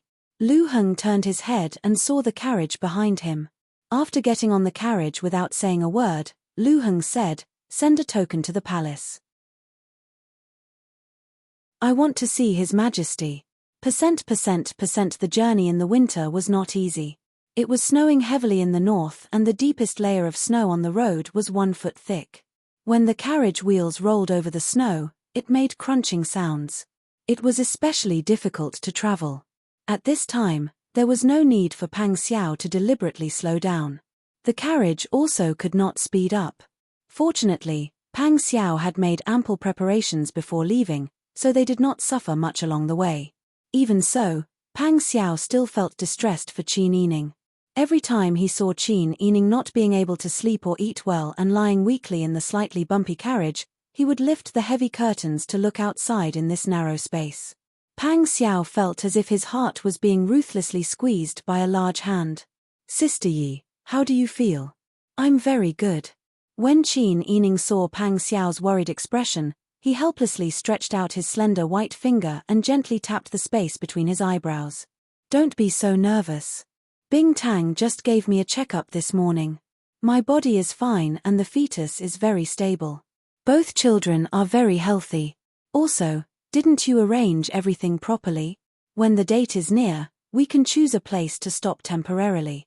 It won't be too late to leave after I give birth." "Yes, I know." Pang Xiao held her hand and kissed it sincerely. "I just don't want you to suffer. But I'm the one who will cause you to suffer. Don't be like this. I can go out with you. It's much more comfortable than staying in the capital. At least I don't have to worry about your situation every day and stretch my neck to wait for a letter from home. I don't have to pretend to be strong and steady the family when something happens." Qin Yining leaned on Pang Xiao's shoulder and said in a very soft voice, "I can put down all my defenses and pretenses when I'm by your side. Even if I'm weak, you'll be there to help me." Pang Xiao's heart was already in a mess. He felt as if he was soaking in a hot spring. Such a good woman was his wife. He only felt extremely lucky. This woman belonged to him after all. The group traveled in the snow. Fortunately, the further south they went, the less snow there was. However, the weather became more and more humid and cold. Fortunately, they were well prepared and did not lack money. Other than the fact that the journey was a little slower, there were no delays. After traveling for more than a month, the new year was approaching. The group finally arrived at Liang City. At this time, she was almost full term. Bing Tang stayed by Qin Yining's side all day to observe her symptoms. When the group rented a house in Liang City and settled down, Bing Tang secretly sighed in relief. She was worried that Qin Yining would act up on the road. No matter how well prepared they were, it would be inconvenient for them to travel. Fortunately, they had a place to stay now. After getting out of the car, Bing Tang brought along the midwives and experienced nannies to prepare a delivery room in case of emergency. Qin Yining was directly carried into the bedroom by Pang Xiao. There was a fire in the room. However, the fire had just been lit, so the room was not completely heated up. Qin Yining was a little tired. As she neared her due date, the various changes and discomforts made her very worried. However, she did not want Pang Xiao to worry and feel guilty. Most of the time, she would not show it. Now that they finally arrived at Liang City and settled down, Qin Yining also sighed in relief. Even her mood was much more relaxed. We're lucky. I thought we were going to stay at an inn. Qin Yining smiled. Seeing her smile, Pang Xiao could not help but smile as well. That's what I thought at first. We were going to rent a courtyard at an inn. However, when I asked Huzi to scout the area, he found this house first and happened to be renting it out. Although the house is not big, it is enough to accommodate all of us. Moreover, everything in the house is ready-made. We can move in as soon as we arrive. How can it be so coincidental that we found a house right after we arrived? I thought it was strange too. However, Huzi went to investigate. The old couple of this family was taken away by their daughter. The house was empty, so they rented it out. Don't worry, it's very safe here. Pang Xiao squatted beside Qin Yining's bed and asked worriedly, "How do you feel?" "I think you don't look too good." "I'm fine." Qin Yining smiled. "I'm just a little tired. I want to sleep for a while." "Okay, go to sleep. I'll stay here to watch over you." Pang Xiao covered Qin Yining with a blanket. Then, he lay down beside her and propped his head up. He stared at her sleeping face without blinking. However, Qin Yining did not sleep well. She had a dream. In the dream, she was in a completely unfamiliar room. She seemed to be sick and was lying on the bed on the verge of death. Beside her, someone was holding her hand and crying silently. She seemed to be able to feel the pain of her illness. She could also feel the scalding tears of the person beside her gradually turning cold as they dripped onto her hand. Then, she heard a long buzzing sound. It seemed to be a ringing in her ears. She suddenly opened her eyes. "What's wrong? Did you have a nightmare?" Pang Xiao propped up half of his body the moment Qin Yining woke up abruptly with rapid breathing. He looked at her worriedly. "How are you?" "I'm fine." Qin Yining still had lingering fears. Her mind was filled with the dream just now. The sadness of their impending separation was like a silk thread that tugged at her spirit. She could not ignore it. What was with the inexplicable sadness and regret in her heart? "Sister Yi, are you not feeling well? If you don't feel well, don't hold it in. You have to tell me at any time." Pang Xiao turned around and gestured. Ji Yun immediately ran to the delivery room to look for Bing Tang.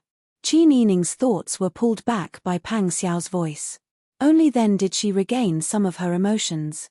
She smiled and said, "I'm fine."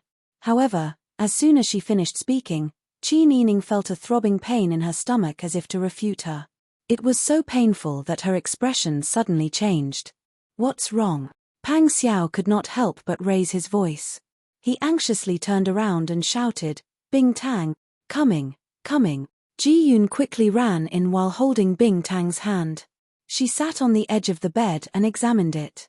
Then, she said seriously, "Wang Yi, let's move her into the delivery room first." Okay. Pang Xiao was already panicking.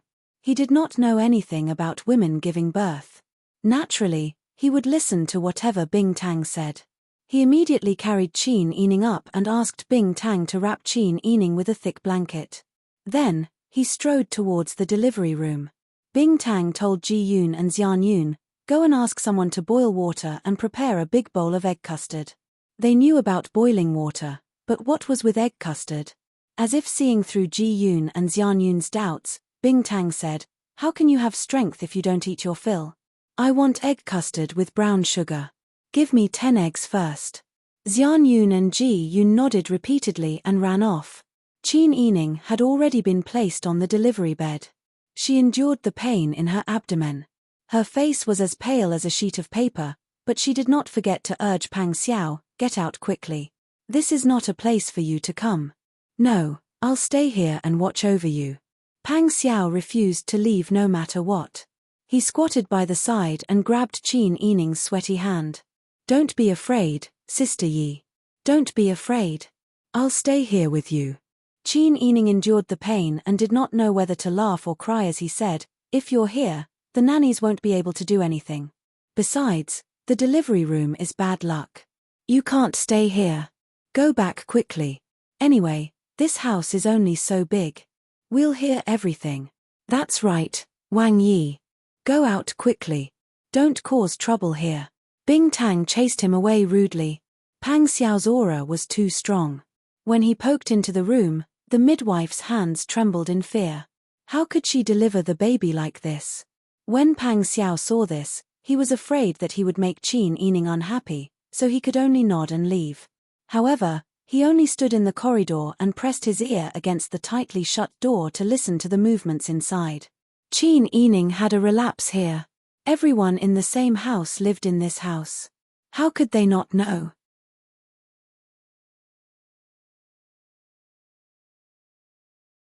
Chapter 651. Pang Xiao's mind was buzzing. Back when he was fighting on the battlefield, he didn't even frown when he was cut by a knife, but now, he was nervous and afraid. Before he left, his grandmother specially called him aside to talk to him alone. Dai Fu, you have to be more careful when you go out. Giving birth to a child is like walking through the gates of hell. Yi Yi has suffered a lot since she married into our family, and she's also suffered a lot outside. Her body isn't much better than a normal person's, and it's even harder for her to be pregnant with twins. It's also more dangerous during childbirth. You've tired her out this time and made her go out with you with a big belly. You have to be more responsible, care for her, and give in to her. Once you see that the situation is not good, you have to stop immediately. You mustn't be in a hurry during the confinement period, do you understand? Don't make a promise to me and then forget about your wife later on. Let me tell you, when your mother gave birth to you, she almost lost her life due to hemorrhage. If we didn't manage to find a good doctor in time, the consequences would have been worse. Sister Yi gave birth to twins in one go, so it's even more dangerous. Don't take my words for granted. Recalling Mrs. Ma's nagging, Pang Xiao's hands and feet turned cold. Seeing Pang Xiao standing there in a daze like a wooden stake, Huzi couldn't help but pat Pang Xiao worriedly. Wang Yi, what's wrong with you? Pang Xiao suddenly snapped back to his senses after being patted. He turned his head in a daze. Huh? What did you say? Huzi didn't know whether to laugh or cry. It was rare to see Pang Xiao like this. Thinking of the Qin Yining situation, Huzi also straightened his expression and asked the same question again. Pang Xiao seemed to have been enlightened. He slapped his thigh like an anxious child. Yes, it's better to gather firewood together.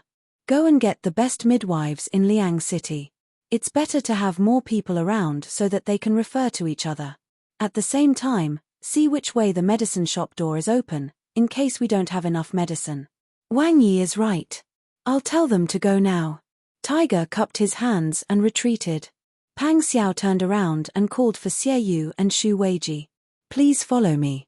When Xie Yu and Xu Weiji saw that Pang Xiao looked so serious, they knew that something difficult must have happened and needed their help. They immediately bowed and followed Pang Xiao into the west wing. The three of them sat down according to their identities. Xu Weiji asked, "Does Wang Yi have any difficulties?" "Indeed." Pang Xiao said seriously, "This king has thought of a few names and would like to ask the two of you to help him think about which one to use." Xie Yu and Xu Weiji were speechless. They couldn't accept that Wang Yi was using the attitude of discussing national affairs to name the future little heir apparent. Xie Yu looked at Pang Xiao's serious expression and coughed to hold back the smile on her lips. She also said seriously, "Wang Yi, our status is low. I'm afraid it's not good to name the little heir apparent or little Miss." Pang Xiao waved his hand. "The two of you are both very talented. Moreover, with our relationship, why should we care about those worldly rules? The two of you have been with me for so many years and have always done your best. I've always treated the two of you as family. We also need to discuss the names of the children." Xie Yu and Xu Weiji felt warmth in their hearts when they heard this. Xu Weiji asked with a smile, "Wang Yi, what names have you thought of?" Pang Xiao smiled and said, "I've thought about it for a long time. Earlier, I discussed the names of the children with Sister Yi.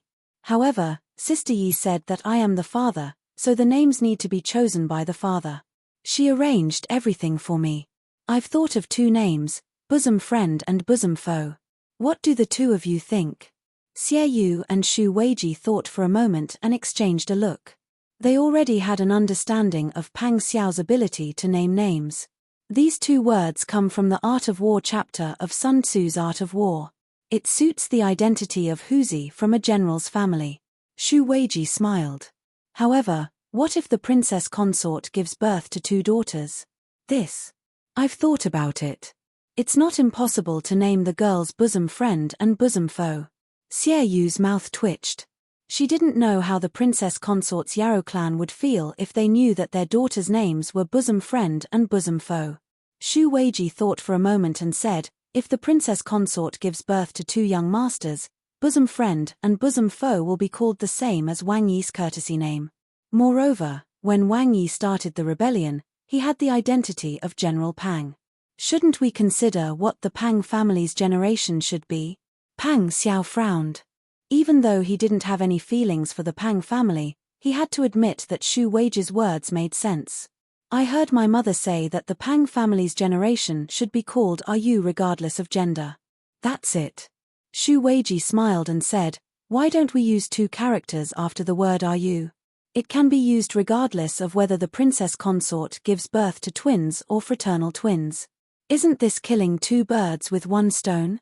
Pang Xiao suddenly understood and said with a smile, the two of you are so thoughtful. Pang Xiao stood up and paced a few steps. He smiled and said, what do you think of the two characters Zhao and Han? Are you Zhao, are you Han? Good, good. These two characters have the meaning of light. Whether it's a brother or a sister, they can be used. They even used the word Ru from the Pang family's genealogy. Whether it's the meaning or morality, it's perfect. It's very good. Xie Yu smiled and nodded repeatedly.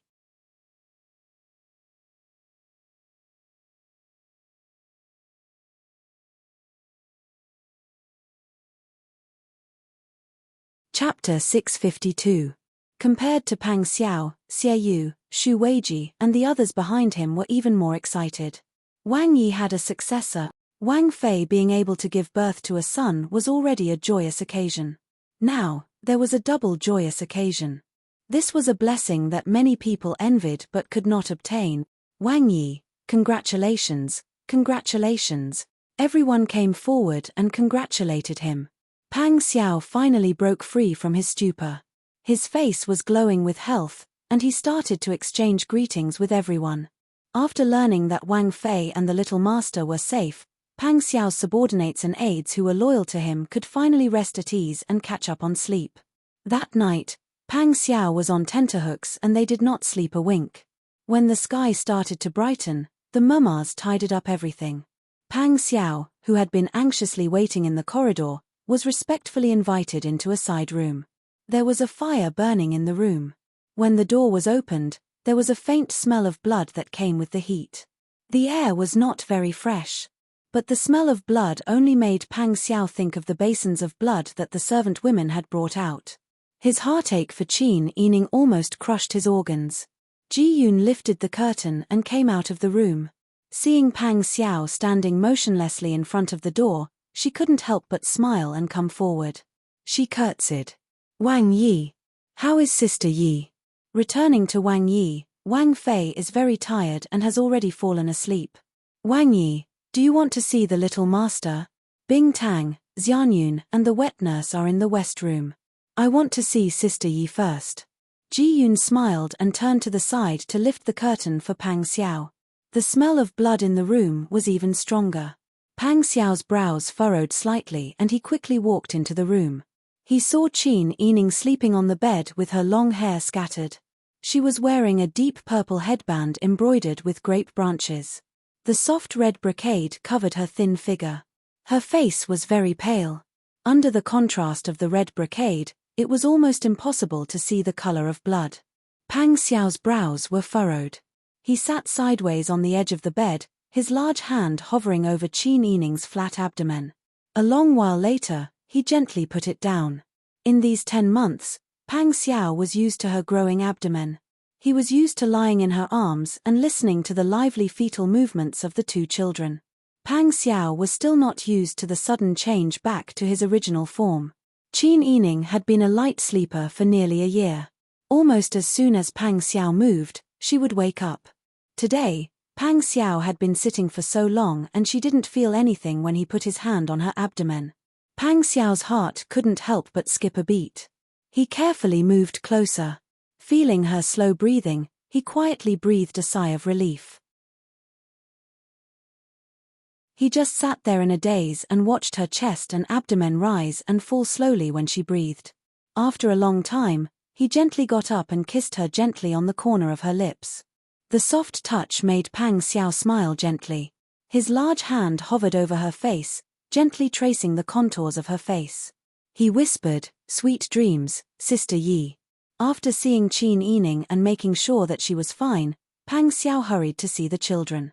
Bing Tang, Xianyun, and 2 wet nurses were looking at a big cradle. The cradle was custom-made before they went out. It was divided into 2 layers and 2 babies could sleep in it. The 2 white and tender babies were wrapped in red swaddling clothes. One of them was facing the left and the other was facing the right. They were sleeping soundly. The one sleeping on the upper layer was a little chubby. He was wearing a rabbit hat. His face was chubby and his eyelashes were long. He looked very cute when he slept. The one sleeping on the lower layer was wearing a tiger head hat. There was a small red mole between his eyebrows. Looking at the curve of his eyes and the shadow cast by his long eyelashes when he closed his eyes, everyone knew how beautiful this child would be when he opened his eyes. Wang Yi. They all got up and bowed in a low voice at the same time. Pang Xiao waved his hand. He quietly squatted beside the cradle and looked at the 2 children curiously. These 2 little lives were his sons. These 2 soft and small babies were his and Qin Yining's children. They would slowly grow up and grow to be as tall as him in the future. It was Pang Xiao's first time being a father. In the past, he didn't have the patience to see how the children of other families were like. At this moment, all sorts of feelings welled up in his heart. His heart was soft and in a mess. The unfamiliar love and affection he felt for Qin Yining were different from the feelings he had for other family members. They were different from the feelings he had for Qin Yining. Was this the feeling of being a father? Pang Xiao reached out his slender fingers and slowly and gently poked his eldest son's tiger head hat. Brother Zhao did not notice and was still sleeping soundly. Pang Xiao stood up again and bent over to look at his youngest son. This time, he was braver and used his fingers to gently touch Brother Han's fetal hair. Brother Han also gave him face and continued sleeping. Seeing Pang Xiao like a curious child, looking at this and that and even poking and touching curiously, Bing Tang, Ji Yun, and Xian Yun at the side could not help but laugh.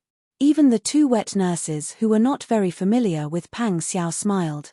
They had a new understanding of this famous god of war, Wang Yi. A father's love for his child was the same no matter who it was. Pang Xiao had seen enough of the 2 children. He was afraid that he would wake them up if he played for a while longer. He waved at Bing Tang and tiptoed out of the house. Bing Tang understood and put on a cloak. He followed behind Pang Xiao and lifted the curtain to go out. In the courtyard, the cold air carried the snow that melted as soon as it landed into the collar. Bing Tang shrunk his neck and tightened his collar. Wang Yi. Pang Xiao asked in a low voice, "Is everything going well? How is Sister Yi's health? How are the children?" Bing Tang smiled. "In general, it is going well. The 2 young masters are very healthy. Although the eldest young master is a bit lighter, it is not a hindrance. It's just that Wang Fei's health was poor before and did not have enough strength. Fortunately, there was 100-year-old ginseng that the Empress bestowed. This servant did not hesitate to use it. Afterwards, it was good. The position of the fetus was slightly wrong, but fortunately, there was no major bleeding." When Pang Xiao heard that the 2 children were very healthy, he could not help but smile. But when he heard that there were such twists and turns in the process, his heart tightened again. This means that Sister Yi must have suffered a lot. If Wang Fei's health was not poor before, it would not be so difficult this time. Fortunately, the heavens protected her and the result was good. Pang Xiao nodded. He walked forward a few steps with his hands behind his back. After thinking for a while, he called Bing Tang over. "Bing Tang, you and I have known each other for a long time." Pang Xiao did not call himself this king. Instead, He put down his identity. I know that you are loyal to Sister Yi. But there are some things that I want to ask for your help for Sister Yi's sake. Can you help me? Bing Tang blinked and asked in surprise and confusion, Wang Yi, can you help me and keep it a secret? Pang Xiao took a step forward and looked at Bing Tang sincerely. I don't want Sister Yi to suffer like this again. Bing Tang's expression changed. He lowered his voice in surprise. Wang Yi, you mean? Pang Xiao was a little embarrassed. Bing Tang was a girl after all. What he said next was a little unreasonable. However, Bing Tang was also a doctor with great medical skills. Moreover, this matter could not be spread. Pang Xiao could only ask Bing Tang for help. Pang Xiao whispered, is there any way to make Sister Yi not suffer like this again? Wang Yi wants to use medicine on the princess consort. Bing Tang frowned. That's not what I mean. I mean, is there any medicine or other way for me to use? Pang Xiao's face was a little hot. He coughed awkwardly and said, it means that Sister Yi will not get pregnant without affecting our relationship. That's what I mean. Bing Tang nodded. He was not as embarrassed as Pang Xiao expected. Although she was an unmarried woman, she was only a doctor now. I understand Wang Yi's meaning. You don't want to affect your relationship with the princess consort, but you don't want to use medicine on the princess consort. Seeing that Bing Tang was frank, Pang Xiao also became frank. He nodded and said, that's what I mean. I could have found someone else to do this, but my identity is special. Now is a sensitive time. If this matter is spread, I'm afraid there will be bad rumors. It will be bad for Sister Yi and the children. Also, my staff should want me to have more children. It's not good to tell them in advance. As for Sister Yi, I don't want her to know about this. Bing Tang pursed his lips and hesitated for a moment before saying, this servant knows that Wang Yi is wholeheartedly devoted to the princess consort. However, although this method exists, it is usually harmful to the body. At best, it will cause difficulties in having children in the future. Wang Yi is still young. It's inevitable that he won't want to have more children in the future. If you don't want the princess consort to take more risks, you can take more concubines. Before Bing Tang could finish, Pang Xiao waved his hand and interrupted him. I don't want her to be sad. But it's normal for a man to have 3 wives and 4 concubines. Even Grand Secretary Qin had several concubines in the past. The princess consort has seen them before she was married. Also, if you don't take concubines, the elders in the family may blame the princess consort for being fierce and jealous. Put yourself in her shoes. If it's normal for a woman to have 3 husbands and 4 attendants one day, even if I know the reason, I will still feel sad when I see it. I don't want to share my wife with others. Sister Yi also doesn't like to share her husband with others. Pang Xiao smiled and said, since there is such a method, use it on me. We have Zhao Ji and Han Ji. It's enough. However, the princess consort said that Wang Yi likes daughters. If you use that kind of secret medicine, even though it looks normal, in reality, it will be difficult for you to have children in the future. No matter. I already have 2 sons. Also, it's better not to have a daughter. Then I won't have to divert my attention and give my love to others. Bing Tang was speechless when she heard this. Even though she didn't agree with Pang Xiao's idea of not having children, she was very touched by Pang Xiao's sincerity towards Qin Yining. Wang Yi, you really won't consider it? Pang Xiao shook his head. I've killed countless people in my life. I'm satisfied to have a wife and children. I cannot continue to be greedy.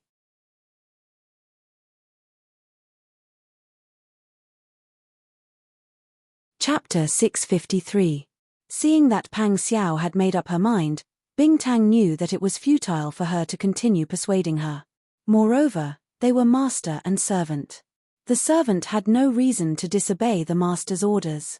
Bing Tang knew her identity, so she had no choice but to accept the order. Your Highness, this servant's father used to not only treat the nobles in the palace, but also the high officials and nobles in Great Yang's capital. They would often invite him to visit them. There are all kinds of strange things in the inner residence. My father has encountered all kinds of illnesses, and he has indeed used this medicine a few times. This medicine will only affect the offspring. It doesn't do much harm to the rest of the body. There won't be any discomfort after using it, but it won't be able to make a woman pregnant for at least 5 years. Everything will appear normal. Sometimes, I even feel that perhaps Elder Qin was poisoned with a similar medicine. Realizing that the topic had gone off topic, Bing Tang smiled apologetically and said, "You and Wang Fei live together, so your daily life is normal. As long as you don't say anything and I don't say anything, it won't be discovered. However, if you want to have an offspring after 5 years, you might not be able to. This medicine depends on the person's body. Some people who are poisoned may not be able to have children for the rest of their lives. Some people will slowly recover. I have already explained the medicine's effects to Wang Yi. Wang Yi, can you think about it again? I have already thought it through." Pang Xiao smiled calmly. "While Sister Yi is in confinement and can't move around, let's do this in secret. Remember, don't tell anyone about this, not even to Huzi. Do you understand?" Bing Tang nodded obediently at the beginning of the sentence. But in the end, Huzi was dragged into it. She couldn't help but blush. She coughed and said, "He can't control me." Hearing this, Pang Xiao couldn't help but chuckle. She sent Bing Tang away to quietly prepare and then went back to her room to rest. Percent Qin Yining slept very soundly. The nightmare before labor never appeared again, and the sudden deflation of her belly made her a little uncomfortable, as if her body had been hollowed out all of a sudden. Qin Yining stared blankly at the bed canopy above his head for a while. His muddled mind gradually became clear. He thought of his 2 children and hurriedly lifted the bed canopy to call out, "Bing Tang. Your Highness, you're awake." Bing Tang, Ji Yun, Xian Yun, and Lian Xiaoju were all quietly doing needlework around the square table in the outer room. When they heard the sound, they all gathered around. "How long have I been asleep? It's just past noon. Wang Yi just instructed someone to warm the food prepared for you. Would you like to have some? I want to see the child first." Qin Yining was a little nervous. She was afraid that the child might be born with some kind of defect. After all, her body wasn't at its best when she was pregnant. Bing Tang smiled. "Don't worry, Jia is fine. Wang Yi seems to like something. He's been playing with Jia all morning. This servant will have the wet nurse bring Jia over for you to see. You also need to eat well to nourish your body." Hearing Bing Tang say this, Qin Yining's worried heart relaxed a little. Yesterday, she really didn't have any strength. When she heard that the child was safe, she indulged herself and fell into a deep sleep. Today, she had to see it with her own eyes to be completely at ease. Not long after, Pang Xiao came with the 2 wet nurses. "Sister Yi, you're awake." Pang Xiao quickly walked forward and sat sideways beside Qin Yining. She grabbed her hand and kissed it. "Sister Yi, it's been hard on you. Zhao and Hannah are both very good. They're very obedient. It's really been hard on you. Thank you." Pang Xiao was so happy and excited that she almost spoke incoherently. When Qin Yining saw that she was happy, she was also happy. "Hannah, Zhao? That's a good name. That's because I discussed it with Mr. Shu, Mr. Xie, and a few others. Zhao is the older brother. He's in the same generation as the Pang family. His name is Ru Zhao." Pang Xiao took Zhao from the wet nurse's hands. The child was sleeping peacefully. When he was in Pang Xiao's arms, he seemed to be a little uncomfortable. He whined and was about to cry. His small brows were furrowed, and he looked very pitiful.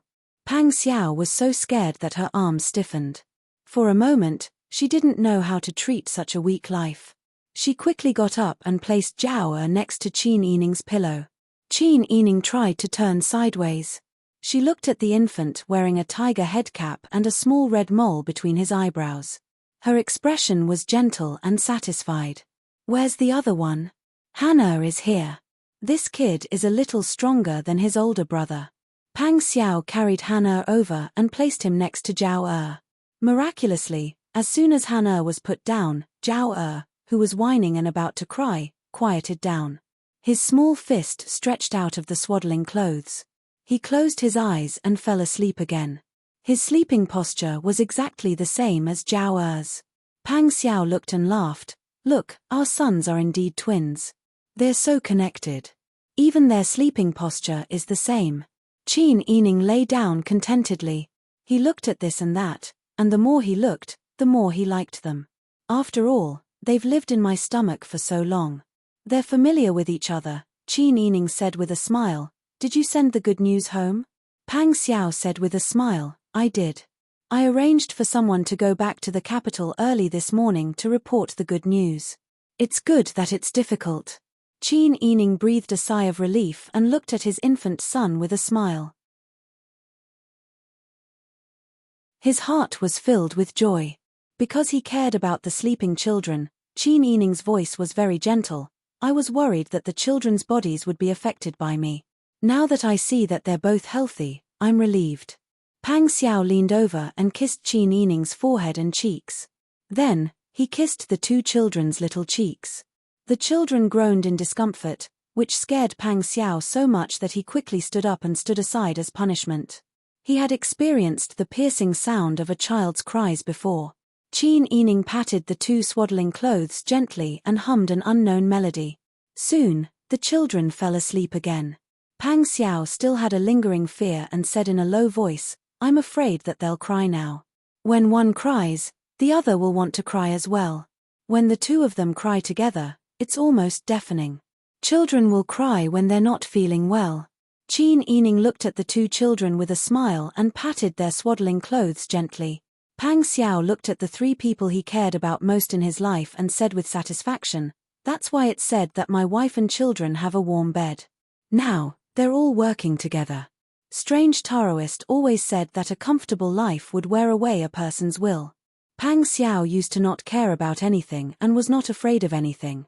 Now, there were two more people who were tied down. At this time, Bing Tang came in with people carrying food boxes. The food and medicinal cuisine inside were all personally ordered by Bing Tang. Pang Xiao let the wet nurse take the children to rest while he fed Qin Yining. Qin Yining always felt that his stomach was empty. His appetite was much bigger than before. After eating and taking medicine, Qin Yining felt that he had strength. He smiled and said to Pang Xiao, I plan to feed these two children myself. Pang Xiao was surprised, you'll be too tired. And I see that those rich families let wet nurses feed their children. Qin Yining knew that many madams of rich families, in order to maintain their figures and win the hearts of their husbands, would hand over their children to wet nurses. They themselves would focus on recuperating and restoring their figures. Even more excessive, some madams of rich families, in order to hold the power of the inner chamber, did not even have time to personally teach their children. She did not want that. When she was young, although her adoptive mother was very good to her, the family's conditions were too poor. Even if her adoptive mother wanted to give her a good life, in the end, she was powerless. Now, although the days with Pang Xiao were not completely stable, at least the family did not lack anything. She also had servants and wet nurses to help her. Of course, she wanted to raise her own children. Qin Yining said, what other families are like is other people's. The two children came to us as their parents. I want to give them the best. This is to be responsible for them, and also to be responsible for myself. If I don't personally feed and teach them, I will feel uneasy. I will always feel that I am not doing my best for them. Pang Xiao was moved, but after being moved, she was also a little jealous. Why have I never seen you being so attentive to me? Pang Xiao was not happy. Qin Yining suddenly raised his head to look at Pang Xiao. Pang Xiao felt uncomfortable being stared at. She coughed and said awkwardly, it's nothing. If you like to feed and raise your own children, that's easy. I'll just ask someone to help you. Qin Yining saw that Pang Xiao's ears had turned red, and finally laughed softly. Wang Yi, you can't be jealous of your own son, right? Pang Xiao's thoughts were exposed, and her face turned even redder. Nonsense. How can I compare myself to my own son? I can't be happier that you like them. Yes, Wang Yi is not such a childish person. Qin Yining smiled and teased. Pang Xiao was very embarrassed, but the fact that Qin Yining could talk to him so energetically made Pang Xiao's heart overflow with joy. He waved the servants away, took off his boots, and lay down on the bed beside Qin Yining. He stretched out his long arms and pulled her into his embrace. "Sister Yi, you are so nice." Qin Yining was amused by his sudden childish behavior. She then relaxed and rested her head on his shoulder. "We will stay here for at least a month. Will your Majesty disagree? You don't have to worry about this. I will explain it to your Majesty. Besides, when your Majesty arranged for you to come with me, he already knew that you were about to give birth. He was determined to let you give birth on the road. After a woman gives birth, she naturally has to go through confinement. He won't be so ignorant. Besides, now is the time for our relationship to ease. He won't really fall out with me."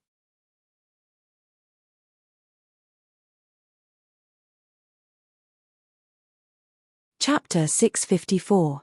Actually, Qin Yining's suggestion was the most appropriate way to solve the current situation. If the person here was not Pang Xiao, but any other ordinary man, they would probably agree. At most, they would just leave more people to protect them. However, Pang Xiao and Qin Yining had been through so many ups and downs together. He had even lost her before. Now, in his heart, Qin Yining was more important than any appointment or imperial edict. "You don't have to think too much." "I don't agree," Pang Xiao said seriously. "I know how to deal with your Majesty.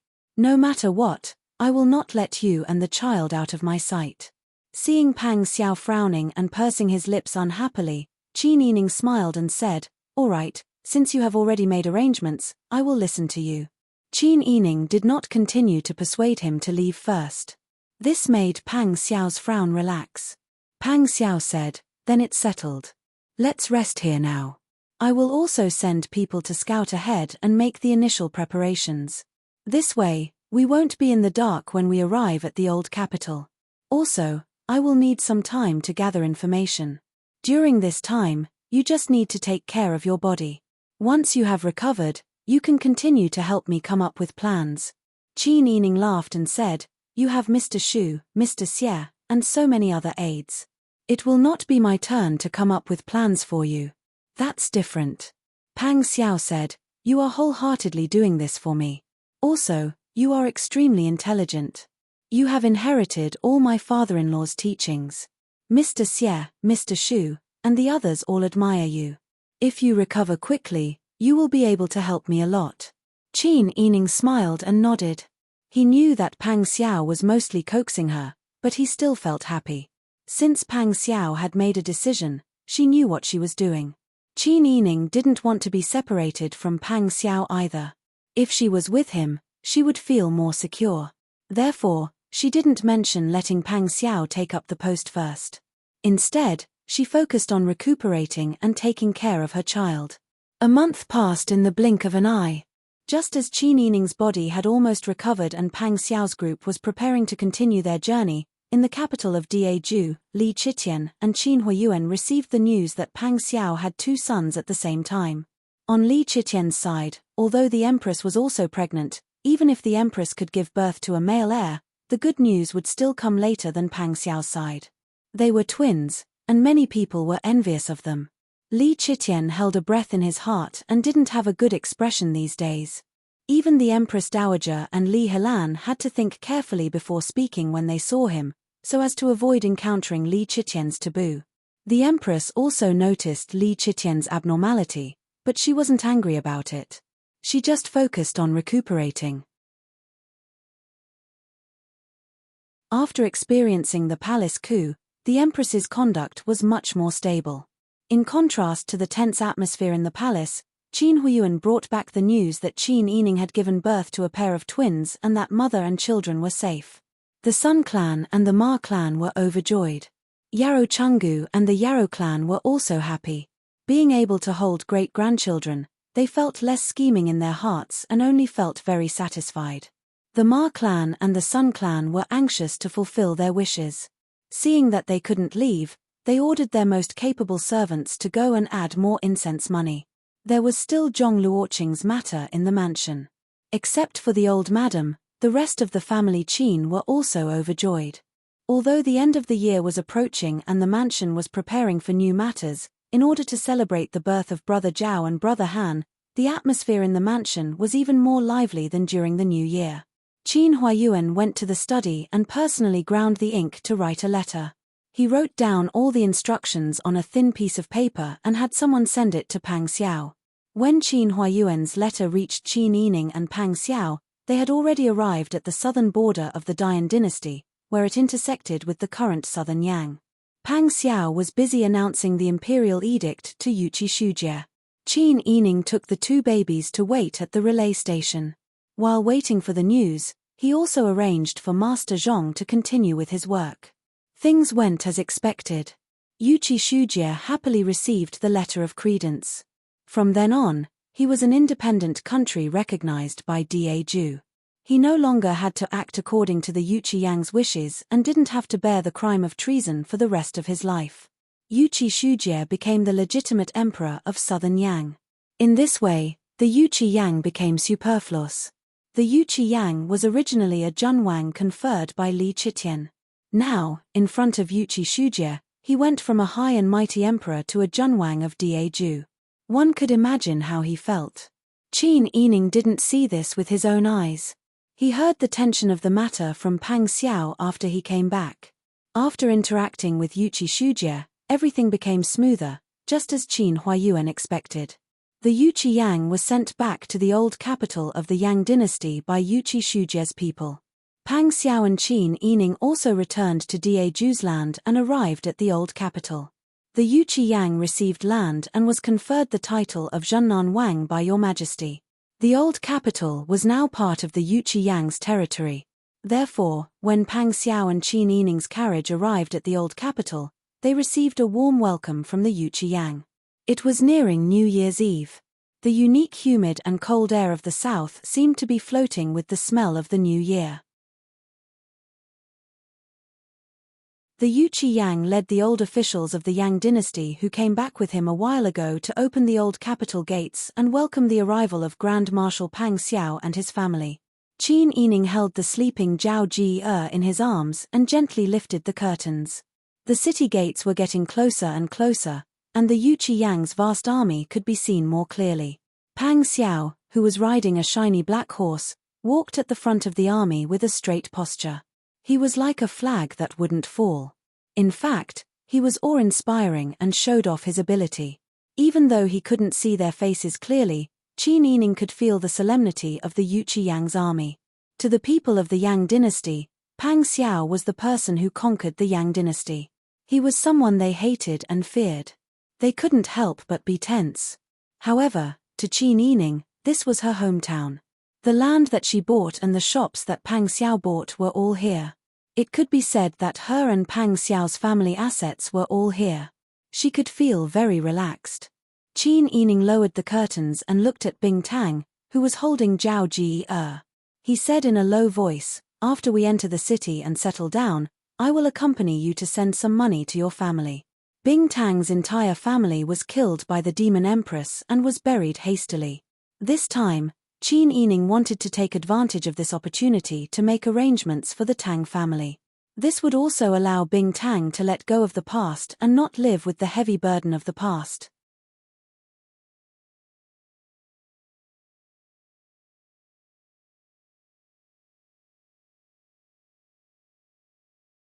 His originally white face was now completely pale. His brows were tightly knitted. The deep creases between his brows and the frost on his sideburns were all announcing his downfall and failure to everyone. He had already regained his position, but he did not expect Li Chitian to be so despicable. He used such a sinister method to confuse Yuqi Shujie and make him a prisoner again. Yuqi Yang even wanted to end his own life for a moment. Because his existence was like telling others about the downfall of the Dian. The dignified Yang Emperor had now become a vassal of the Jew Emperor. He was also a mediocre person who could not escape from the Jew Emperor's hands no matter how many times he tried to escape. He didn't know which part of the process had gone wrong. But in reality, he was casually kicked off the throne by someone with a promise. Zhennan Wang? Laughable, truly laughable. Li Chitian was pushing the boat with the current. He knew that the rebels still had a sense of belonging in the Dian, so he pushed the boat with the current. But Yuqi Shujie was busy claiming the throne and had no time to care about him. He also did not care about the survival of the Yang dynasty. Yuqi Yang's resentment, frustration, and other negative emotions rose to the peak when Pang Xiao walked to the carriage in high spirits and helped Qin Yining off the carriage. That was the woman he loved. Now, she was even more beautiful than before. Her face was filled with happiness as she held someone else's children. They were twins. His country had been destroyed by Pang Xiao. The woman he loved was only thinking about Pang Xiao. She even gave birth to 2 sons for Pang Xiao. What about himself? When he left the capital in search of treasure, his empress and concubines had already become sacrifices on his path to success. The souls of the 2 women had already returned to the Yellow Springs. Now, he was all alone. Yuqi Yang glared at Qin Yining and Pang Xiao. His resentment almost turned into a black fog and spread around him. However, his hatred and anger could not be vented, could not be dispelled. Royal Prince, Royal Prince. A loyal Dian official beside him called out softly. Finally, Yuqi Yang's mind was pulled back. Yuqi Yang turned around and met Jiyu Shixiang's concerned gaze. Everyone beside Jiyu Shixiang was looking at him worriedly. Yuqi Yang came back to his senses. These were all his old officials who had followed him back to Dian. They had given him their sincerity and trust. He could not shrink back. At least this was the land of the Yang dynasty. The people still supported him. Yuqi Yang thought a lot, but it all happened in the blink of an eye. Qin Yining had already wrapped up the 2 children tightly and handed them to the wet nurse. Then, he followed behind Pang Xiao and walked towards Yuqi Yang with the servants. Pang Xiao walked over with a smile on his face. His sword-like eyebrows were relaxed, and his phoenix-like eyes were smiling. The imposing aura that was fierce to the point that it seemed like a sharp blade that had been unsheathed in the past was nowhere to be seen. Now, he seemed like a fine young master, and he was especially amiable. "How have you been, Zhennan Wang?" Pang Xiao cupped his hands. Yuqi Yang wanted to tear apart Pang Xiao's proud face, but he still had to maintain his composure. He gritted his teeth and squeezed out a smile. "Prince Zhongshuren, long time no see." "Yes, long time no see." There was some delay on the road. "Sorry to keep Zhennan Wang waiting." "Don't mention it." Prince Zhongshuren brought the women with him. There was some delay on the road. Yuqi Yang couldn't help but look at Qin Yining. From a close distance, Qin Yining, who was wearing a snow-white fox fur coat, looked even more beautiful. After giving birth to 2 sons, she became more plump and exuded a delicate charm from head to toe. When she turned her watery eyes, there seemed to be little stars in them. Yuqi Yang's heartbeat was just like before. When he met Qin Yining's eyes, his heart skipped a beat. Qin Yining nodded in greeting. "Zhennan Wang." He looked behind Yuqi Yang and greeted, "Old Master Jiyu, Master Zhao, and Master Jiyu." While Yuqi Yang was mesmerized, Jiyu Shixiang and the others were extremely embarrassed. Qin Yining was Qin Huayuan's daughter. Qin Huayuan was once the Grand Preceptor. When Yuqi Yang took them away, he didn't take Qin Huayuan with him. This was Jiyu Shixiang's idea. He firmly believed that since Qin Yining had married Pang Xiao, Qin Huayuan was no longer reliable. In their hearts, they had already regarded Qin Huayuan as a traitor. It would be fine if everything went smoothly after they left.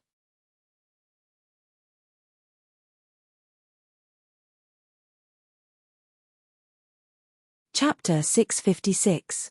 In the end, Jiyu Shixiang was an old man. After he left the capital to help the Yuqi Yang find the treasure, everyone in the Jiyu family, including his beloved granddaughter, were tortured to death by Li Qitian. Now, he was all alone. His hatred for Daiju was almost tangible. His eyes were like knives as he glanced at Qin Yining. His hatred covered up the slight guilt he felt towards Qin Huayuan. His anger was even more obvious when he was faced with Qin Yining, who had severely tricked him in the matter of the treasure. He was more open-minded than the Yuqi Yang. Even if their efforts were in vain, this was still the land of the Dian dynasty.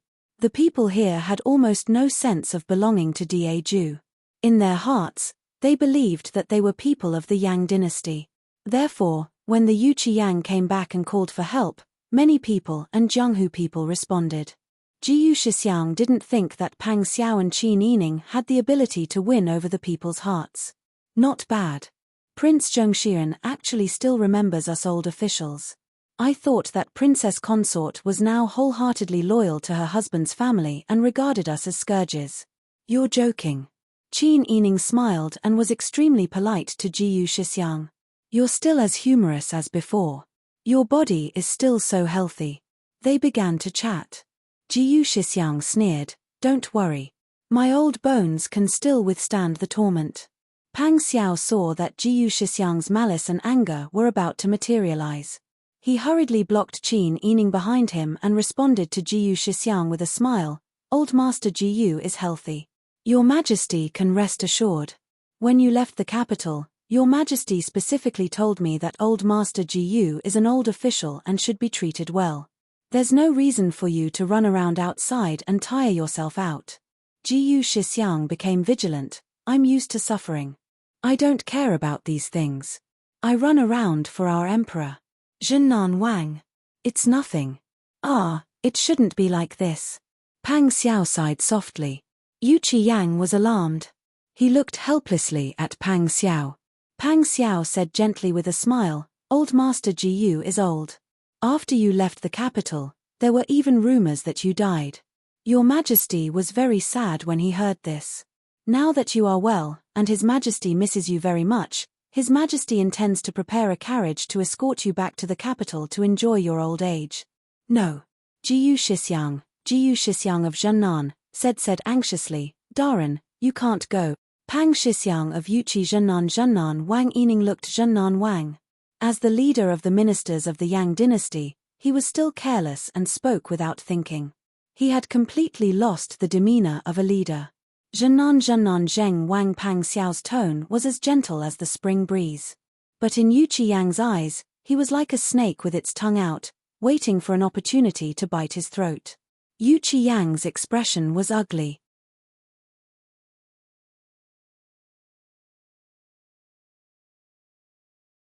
This time, they came to the Yang dynasty to stabilize the situation in the south and give the north some buffer time to prevent both the north and the south from being caught in a war. Pang Xiao's ruckus had diverted the attention of these people elsewhere.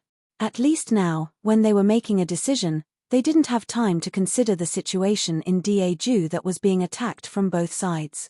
Their thoughts had already been led away by Pang Xiao's few words.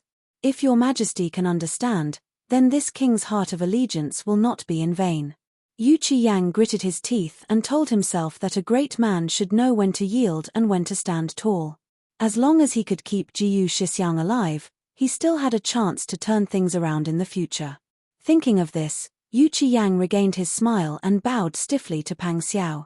Pang Xiao smiled and returned the bow, Don't worry. This king is the great general, and you are the Zhennan king. We still have to work together in the future and defend this place together. There are many things that we can help each other in. It's just a letter, and it doesn't take much effort. It's not worth it. The atmosphere had changed from a state of mutual hostility and hatred when they first met, to the current state where Yuchi Yang was asking for help from others. A minister beside Yuchi Yang suggested, Prince Zhengshuren must be tired from the journey. Why don't you go into the city and settle down first? Yuchi Yang nodded, I've already prepared a side hall for you to rest in. Side hall? Qin Yining raised his eyebrows when he heard this. Pang Xiao immediately understood.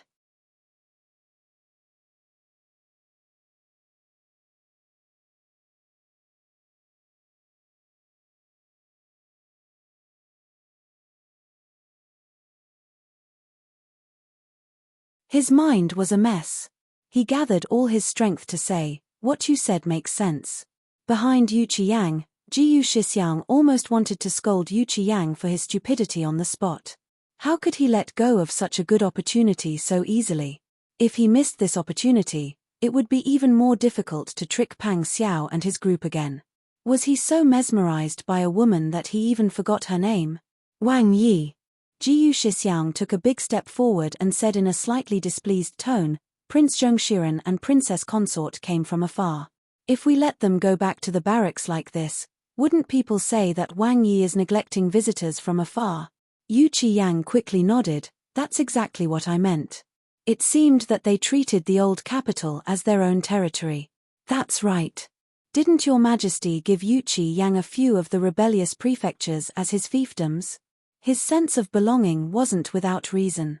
Pang Xiao sneered in his heart, but he still politely refused on the surface.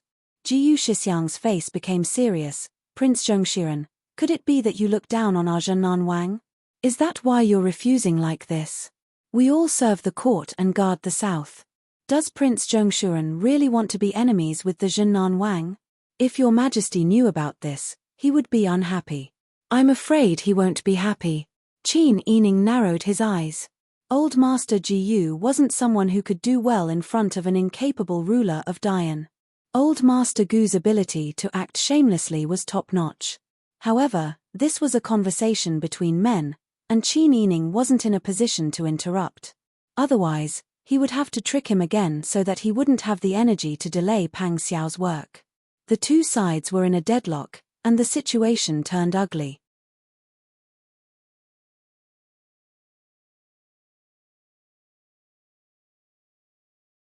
Chapter 658. Pang Xiao had always been a man of his word. In the military camp, all the orders were military orders, and no one could disobey them. Today, he was willing to discuss with the Yu Qiyang for so long, which was already giving the Yu Qiyang enough face. Although they were here to maintain stability, they couldn't blindly endure and give in. Otherwise, wouldn't the other party take advantage of them? Although Pang Xiao was smiling, his phoenix eyes were slightly narrowed, forming an invisible pressure. The Yu Qiyang hated Pang Xiao, but more than that, he was afraid. This was the pressure of destroying a dynasty, and it was impossible to resist. It was like a person facing an angry ocean alone. Yu Qiyang forced himself to calm down, but his eyes didn't dare to meet Pang Xiao's gaze. This is also good. Then, Jiyu Shixiang hurriedly interrupted Yu Qiyang. It seems that Prince Zhongshiren still has some repulsion towards our Zhennan Wang. Pang Xiao narrowed his eyes and smiled. Old Master Jiyu is old. Actually, according to Your Majesty's wishes, it's also good for you to return to the capital to recuperate. This was clearly a blatant threat. Jiyu Shixiang had followed the Yu Qiyang all the way until now. Before the Dian dynasty was restored, how could he abandon the Yu Qiyang? With Yu Qiyang's intelligence, if he wasn't there, he could peel off the skin and break the bones in the blink of an eye. Jiyu Shixiang changed the topic and said, then we'll follow Prince Zhongshiren's wishes. We are all officials of the same court, so we should be united against a common enemy. There's no need to harm the harmony over such a small matter. His face changed faster than flipping through a book. He said everything, and only he could pull down his face. Qin Yining cursed in his heart. He followed Pang Xiao's instructions and returned to the carriage. He lifted the curtains and observed the construction of the city and the lives of the people on the way, and headed towards the palace. Before getting out of the car, Qin Yining whispered to Bing Tang and Ji Yun, when we enter the palace later, you have to be extra careful. I'm worried that this is a trap and the two children will be hurt. Don't worry, Wang Fei. We'll definitely protect Ge well. We won't let anyone take advantage of us. Qin Yining nodded in relief. With you guys around, of course I'm not worried. Moreover, Qin Yining did not believe that the Yu Qiyang could do anything to them with the Jinghu Wei brought by Pang Xiao. It was nothing more than entering the palace for a banquet and putting on a show. The carriage moved forward with the procession. Listening to the rolling of the wheels and the creaking of bumps, the streets and palace walls that Qin Yining was familiar with gradually came into view. Most of her time was spent outside with her foster mother. Later on, she went to the mountains. In terms of time, she had not lived in the capital for very long. But after returning to the Qin Fu, the days of danger had allowed her to gradually adapt to her new identity and integrate into her current life. She had lived in the Qin manor and in the capital city. She remembered every step she had taken. Pang Xiao did not feel much when she came to the old capital, but Qin Yining only felt a sense of familiarity. When Pang Xiao was trapped in the underground palace, Qin Huayuan had once discussed with Qin Yining that if she left the capital in the future, the place she wanted to go the most was her hometown. Right now, Pang Xiao was fine. Zhao Ji and Han Ji had been safely born. Her hope was still to return to her hometown and live a peaceful life. But Qin Yining also knew that these expectations were hard to achieve for someone like Pang Xiao, who was destined to be extraordinary. There were no longer any imperial guards standing in front of the palace gates. There were only 2 guards standing there. The vermilion gates were wide open. The palace roads were silent and empty. Everything was bleak and lonely. Everyone entered the palace. The Jinghu Wei at Pang Xiao's side followed orders and left 1 person at every set distance. When they came to the side hall where the banquet was being held, Qin Yining and Pang Xiao still had 6 Jinghu Wei at their side. They were their personal servants, wet nurses, and older women. Qin Yining looked at the surroundings and confirmed that this was not one of the central halls of the imperial palace. He thought to himself that the Yuqi Yang still had some propriety. At least, he was not so foolish as to use the main hall to receive guests. Thinking about it, if the Yuqi Yang wanted to live here and had limited servants, he could not live in his original bedroom, right? Wang Yi, Wang Fei, this way please. The Yuqi Yang and Jiyu Shixiang led a few old officials of the Yang dynasty to warmly lead the way. They pointed to a side room and said, "This room can be used for Wang Fei and the young master to rest." How could Qin Yining leave Pang Xiao's line of sight? He immediately smiled and said, "No need for such trouble. I also want to take the children to see more." As though he understood Qin Yining's thoughts, the Yuqi Yang felt a bit lonely and felt wronged at being suspected. He coughed lightly and said, "The host follows the guest's wishes. This way please." From the Yuqi Yang's tone, he really did think of this place as his own home. Qin Yining shook his head inwardly. He turned around and followed the wet nurse and Bing Tang into the side hall behind Pang Xiao's group. This side hall was naturally much simpler than the palace where the emperor and empress lived. The lighting was not very bright either. The setting sun in the winter shone in through the water chestnut flower windows that were covered with bright paper. One could even see the fine dust particles floating in the air. After the Yuqi Yang entered, the servants immediately got to work. They lit the hanging palace lanterns and brought in a heater and charcoal brazier. Soon, the hall warmed up. Qin Yining let out a sigh of relief. She was also worried that it would be too cold and her 2 sons would freeze. Wang Yi, this way please. This way please. The Yuqi Yang and Pang Xiao had already modestly taken their seats. Jiyu Shixiang and the other old officials of the Yang dynasty also sat around the square table according to their status. Qin Yining was a woman and had a child with her. Naturally, it was not appropriate for her to sit with them. She brought the servants to an exit room separated by a beaded curtain. Huzi brought Jinghu Wei and naturally guarded Qin Yining's side. Pang Xiao and Yuqi Yang exchanged pleasantries. Although he was filled with a domineering and murderous aura from fighting on the battlefield, if he sincerely wanted to make friends, he could also make people feel as if they were bathing in the spring breeze. Pang Xiao did not take the initiative to talk about state affairs, nor did he talk about the actual state affairs that Yuqi Yang was not proficient in. Instead, he talked about calligraphy and painting with him. He talked about the famous calligraphers of the past, and also about who had the best calligraphy and painting in the present age. At first, Yuqi Yang was still thinking that he could not be fooled by Pang Xiao and let his guard down. But when Yuqi Yang came to the south, he had been working hard to do those things that he was not good at under pressure. Now that he met someone he could talk to, and they were talking about topics that he was interested in, he could not hold back his words, and the conversation became more and more enthusiastic. In the end, Yuqi Yang's chatterbox was opened. His excited appearance made Jiyu Shixiang frown. Even the old officials beside Jiyu Shixiang could not stand it anymore. They frowned and shook their heads without saying anything. When Pang Xiao saw that Yuqi Yang was chatting happily and had let his guard down, he smiled and raised his cup to drink with him. He casually asked, "Why didn't I see General Deng today?" General Deng's name was Minute Chang. He was the original commander of the army.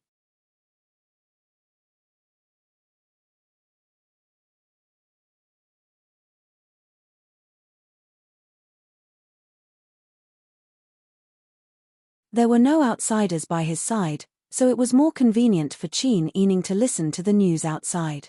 Gradually, the sky darkened. The servants lit up a few more lamps in the room, and the charcoal in the braziers was replaced with new ones. New Year's Eve was approaching. How could a brazier of charcoal be used to cool the damp and cold temperature of the old capital? Brother Zhao and Brother Han had been traveling with Qin Yining and Pang Xiao ever since they were 1 month old. Even if Qin Yining did his best to take care of them, they were still limited by their conditions. It was impossible for them to be as comfortable as they were at home. At this time, the 2 children were hungry. In addition, the hall was cold. Brother Han cried first. When Brother Zhao heard his younger brother cry, he also cried. The baby's loud cries echoed in the hall, causing Pang Xiao and the others who were talking to look in the direction of the room. Pang Xiao became worried and wanted to get up to check on the situation. However, the situation was not right. He was a man, so it was not good for him to always be around the children. Yu Qiyang, who had almost said the wrong thing just now, heard the wet nurse's voice coaxing the children behind the beaded curtains. His heart felt sour. He had already forgotten that Qin Yining had just given birth to Pang Xiao's children. However, the 2 children's loud cries were like a fierce slap to his face, pulling him back to reality. What did he have now? His throne had been taken away by the man in front of him twice. Now, he even had to be stationed in the south to oppose him. The hatred between them was already irreconcilable. How could he let down his guard? He had just been chatting happily with this person. Yu Qiyang sank into deep self-blame and guilt. Pang Xiao said at this time, "It's getting late. We should also take our leave." Yu Qiyang was not in a good mood. He said gloomily, "Wang Yi's young master seems to be unwell. Why don't we stay here for a night, so that the children won't suffer from the pain of the bumpy journey?" Yes. Jiyu Shixiang thought that Yu Qiyang was finally reliable for once. He also anxiously came forward to persuade, "It's freezing outside. It's not right to let the swaddling babies run back and forth. Besides, Wang Yi still has to go to the military camp, right? The princess consort is taking care of the 2 children. She can stay here to take care of them. If Pang Xiao really left Qin Yining and the children here, it would be sending them to the tiger's den. Wouldn't that be leaving them as hostages? No need. This king understands Zhennan Wang's good intentions. In the future, we will both be officials in the old capital. If we want to meet again, there will be many opportunities in the future. One more time won't make a difference. Besides, my wife is a female. It's not good for her to stay here with the children." Pang Xiao stood up and cupped his hands to bid farewell. Then, he walked out forcefully. Qin Yining heard Pang Xiao's movements.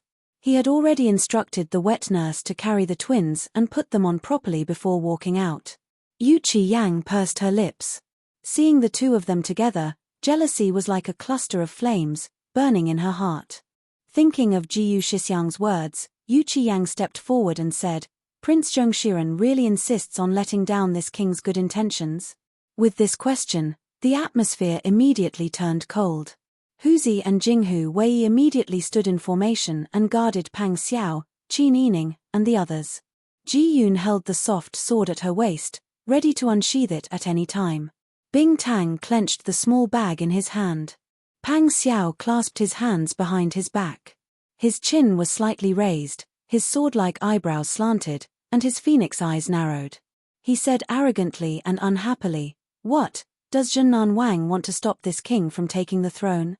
Or does Zhennan Wang want to snatch this king's wife and children?" As soon as these words came out, it was tantamount to exposing Yu Qiyang's inner thoughts in front of everyone, tearing apart that layer of cloth covering his shame.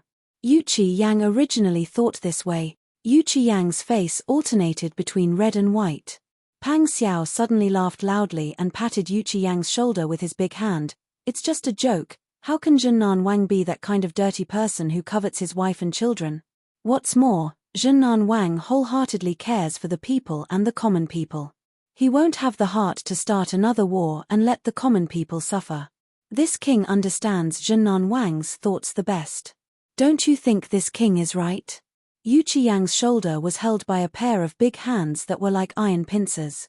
It was so painful that he almost tilted his body to avoid it. Now, he forced himself to hold on just to maintain his image. Moreover, Pang Xiao's martial strength and the people he arranged along the way were not weak. If they really fought, it would be fine to annihilate them all. If they couldn't and let the tiger return to the mountain, wouldn't it be waiting for Pang Xiao to kill them all? That wouldn't be worth the loss.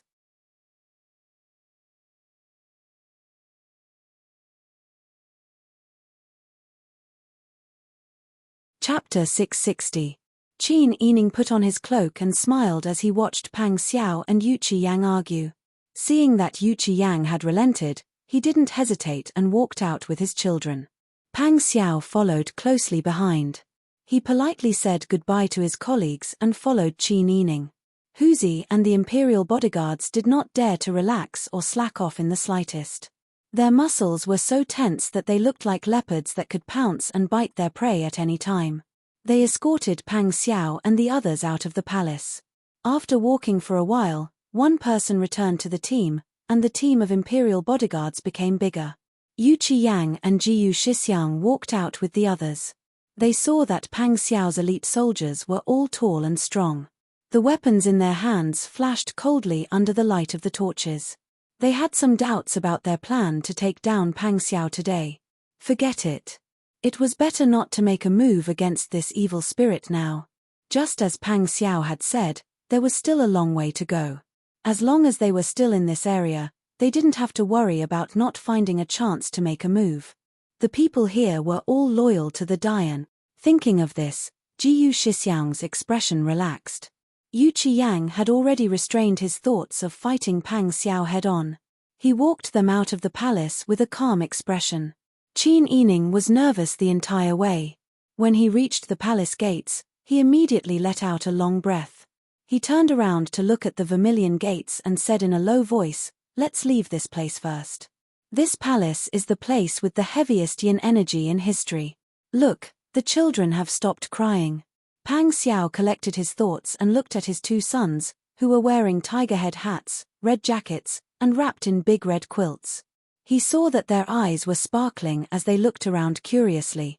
Sure enough, they stopped crying.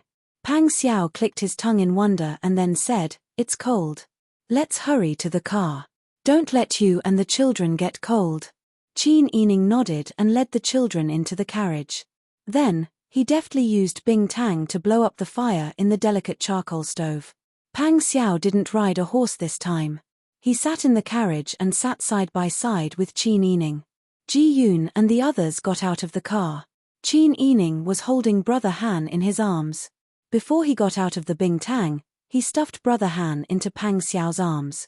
The two children grew prettier and prettier as they grew up. Moreover, they seemed to have been sensible since a young age. They never cried in the middle of the night and were especially considerate of Qin Yining and the wet nurse. At this moment, Brother Han grabbed the Pang Xiao's collar and looked around with his big round eyes. Brother Zhao closed his eyes and leaned on Qin Yining's shoulder as if he was about to fall asleep.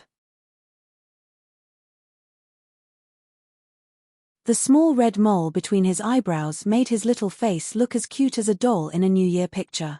Qin Yining coaxed the child and whispered, "When we were in the palace just now, I thought we would have to go through a lot of trouble to get away. You were able to scare them." Pang Xiao smiled and lowered his head to play with Brother Han in his arms. He lowered his voice and said, "They originally wanted to make a move today. However, they didn't act rashly because they were afraid of Jinghu Wei's strength. However, I think they won't give up in the future. They will definitely find another opportunity to make a move." Qin Yining naturally understood. If they got rid of Pang Xiao, it would be equivalent to cutting off half of the emperor of Daeju's shoulder. Yu Qiyang and the others definitely wouldn't let go of this opportunity. Qin Yining was a little worried. However, he wouldn't talk about these unnecessary worries to prevent the atmosphere from becoming even more tense. "You're still going to the military camp later?" "Yes," Pang Xiao said, "I definitely have to go to the military camp. I suspect that something has happened to Deng Minchang. Otherwise, there's no reason that Deng Minchang, the general of the garrison army, didn't come personally to welcome so many old officials here today. I think so too. Zhennan Wang's behavior just now is enough to explain the problem. Qin Yining pondered for a moment and said, "It's just that it's too late now. Why don't you go tomorrow and rest well today? That's not appropriate. After all, I'm the Grand Marshal. If I don't take up my post after coming to the old capital, I'm staying at home with my wife and children. If I get impeached, it'll be a big problem. I'll send you and the children back to the old residence later and then go to the military camp first." When Qin Yining heard this, he sighed helplessly. Pang Xiao couldn't bear to be separated from Qin Yining. He stretched out his long arm and hugged Qin Yining's shoulder, pulling her into his embrace. He lowered his head and kissed her forehead. "Don't worry, I can handle it. I'll let Jinghu Wei stay by your side to protect you and the children. You just have to stay here in peace. We'll be able to contact each other anytime." It would be a lie to say that she wasn't worried at all. In the past, Qin Yining could dress up as a man and follow Pang Xiao to the military camp. However, she couldn't do that now. Her two little darlings couldn't bear the hardships in the military camp. It was inevitable that children would cry. They wouldn't be a good influence in the military camp and would easily cause trouble for Pang Xiao. She had no other choice but to stay with the children in the old family Qin residence and wait for news. "You don't have to leave Jinghu Wei to me. We don't know the situation on your side and we don't know how many people you'll need. I have people I can use myself. Don't forget, I'm also an alliance leader." Pang Xiao chuckled and kissed her forehead again. "I say, you sent out a lot of carrier pigeons along the way. Have you contacted Mr. Liao and the others?" "Yes. And since I'm here, I have to say hello to Grandma. When things settle down in the future, I can visit Grandma. My grandma isn't an ordinary person. When she was Duke Dinggua's wife, she was an expert. The men in Duke Dinggua's residence were all gone, but she was able to take care of the old, weak, women, and children and survive. She even became the alliance leader of the Qingtian Alliance to avenge my grandfather and uncles. During this period of time, I went to the capital with you. In fact, Grandmother secretly helped me a lot with the development of my fields and industries in the south." Speaking of this, Qin Yining smiled proudly. "Don't worry. After all, I'm a local bully. You really don't have to leave all the people for me to use. If you take Jinghu Wei with you, I'll be more at ease. I won't have to worry about you all the time." Pang Xiao's heart was about to melt into a puddle of water. She was so sensible and obedient that he didn't have to worry about her. She was also very capable. Even without him, she could still take care of things on her own. How could he be so lucky to be able to marry her? Pang Xiao held the child in one hand and his wife in the other. His body swayed slightly with the bumpy movement of the carriage. His entire body was immersed in laziness. "Sister Yi, you're so good." That kind of happiness couldn't be described with words. Qin Yining understood Pang Xiao's meaning. He smiled and said, "Don't worry, our days will be better in the future." "Yes. I believe in you." The group of people returned to the old family Qin residence. After the renovation, the Qin mansion now looked brand new. However, in the huge mansion, there were no longer any members of the Qin clan from before. Only a few old servants were left to look after the house. Pang Xiao held Qin Yining's hand and walked into the residence with the help of the lanterns carried by the guards. He said with a smile, "Where do you plan to live? Do you want to live in the Soaring pavilion where father-in-law used to live, or in the Snow Pear courtyard where you lived when you just returned to the residence?" You're tuning in to the Dreamy Chapters YouTube channel. We're so grateful for your support and don't forget to subscribe to join us on this incredible journey through captivating stories. Your generosity through donations truly makes a world of difference, as it's the primary source of revenue that allows me to expand and enhance this channel for you. Thank you from the bottom of my heart for being a part of this adventure.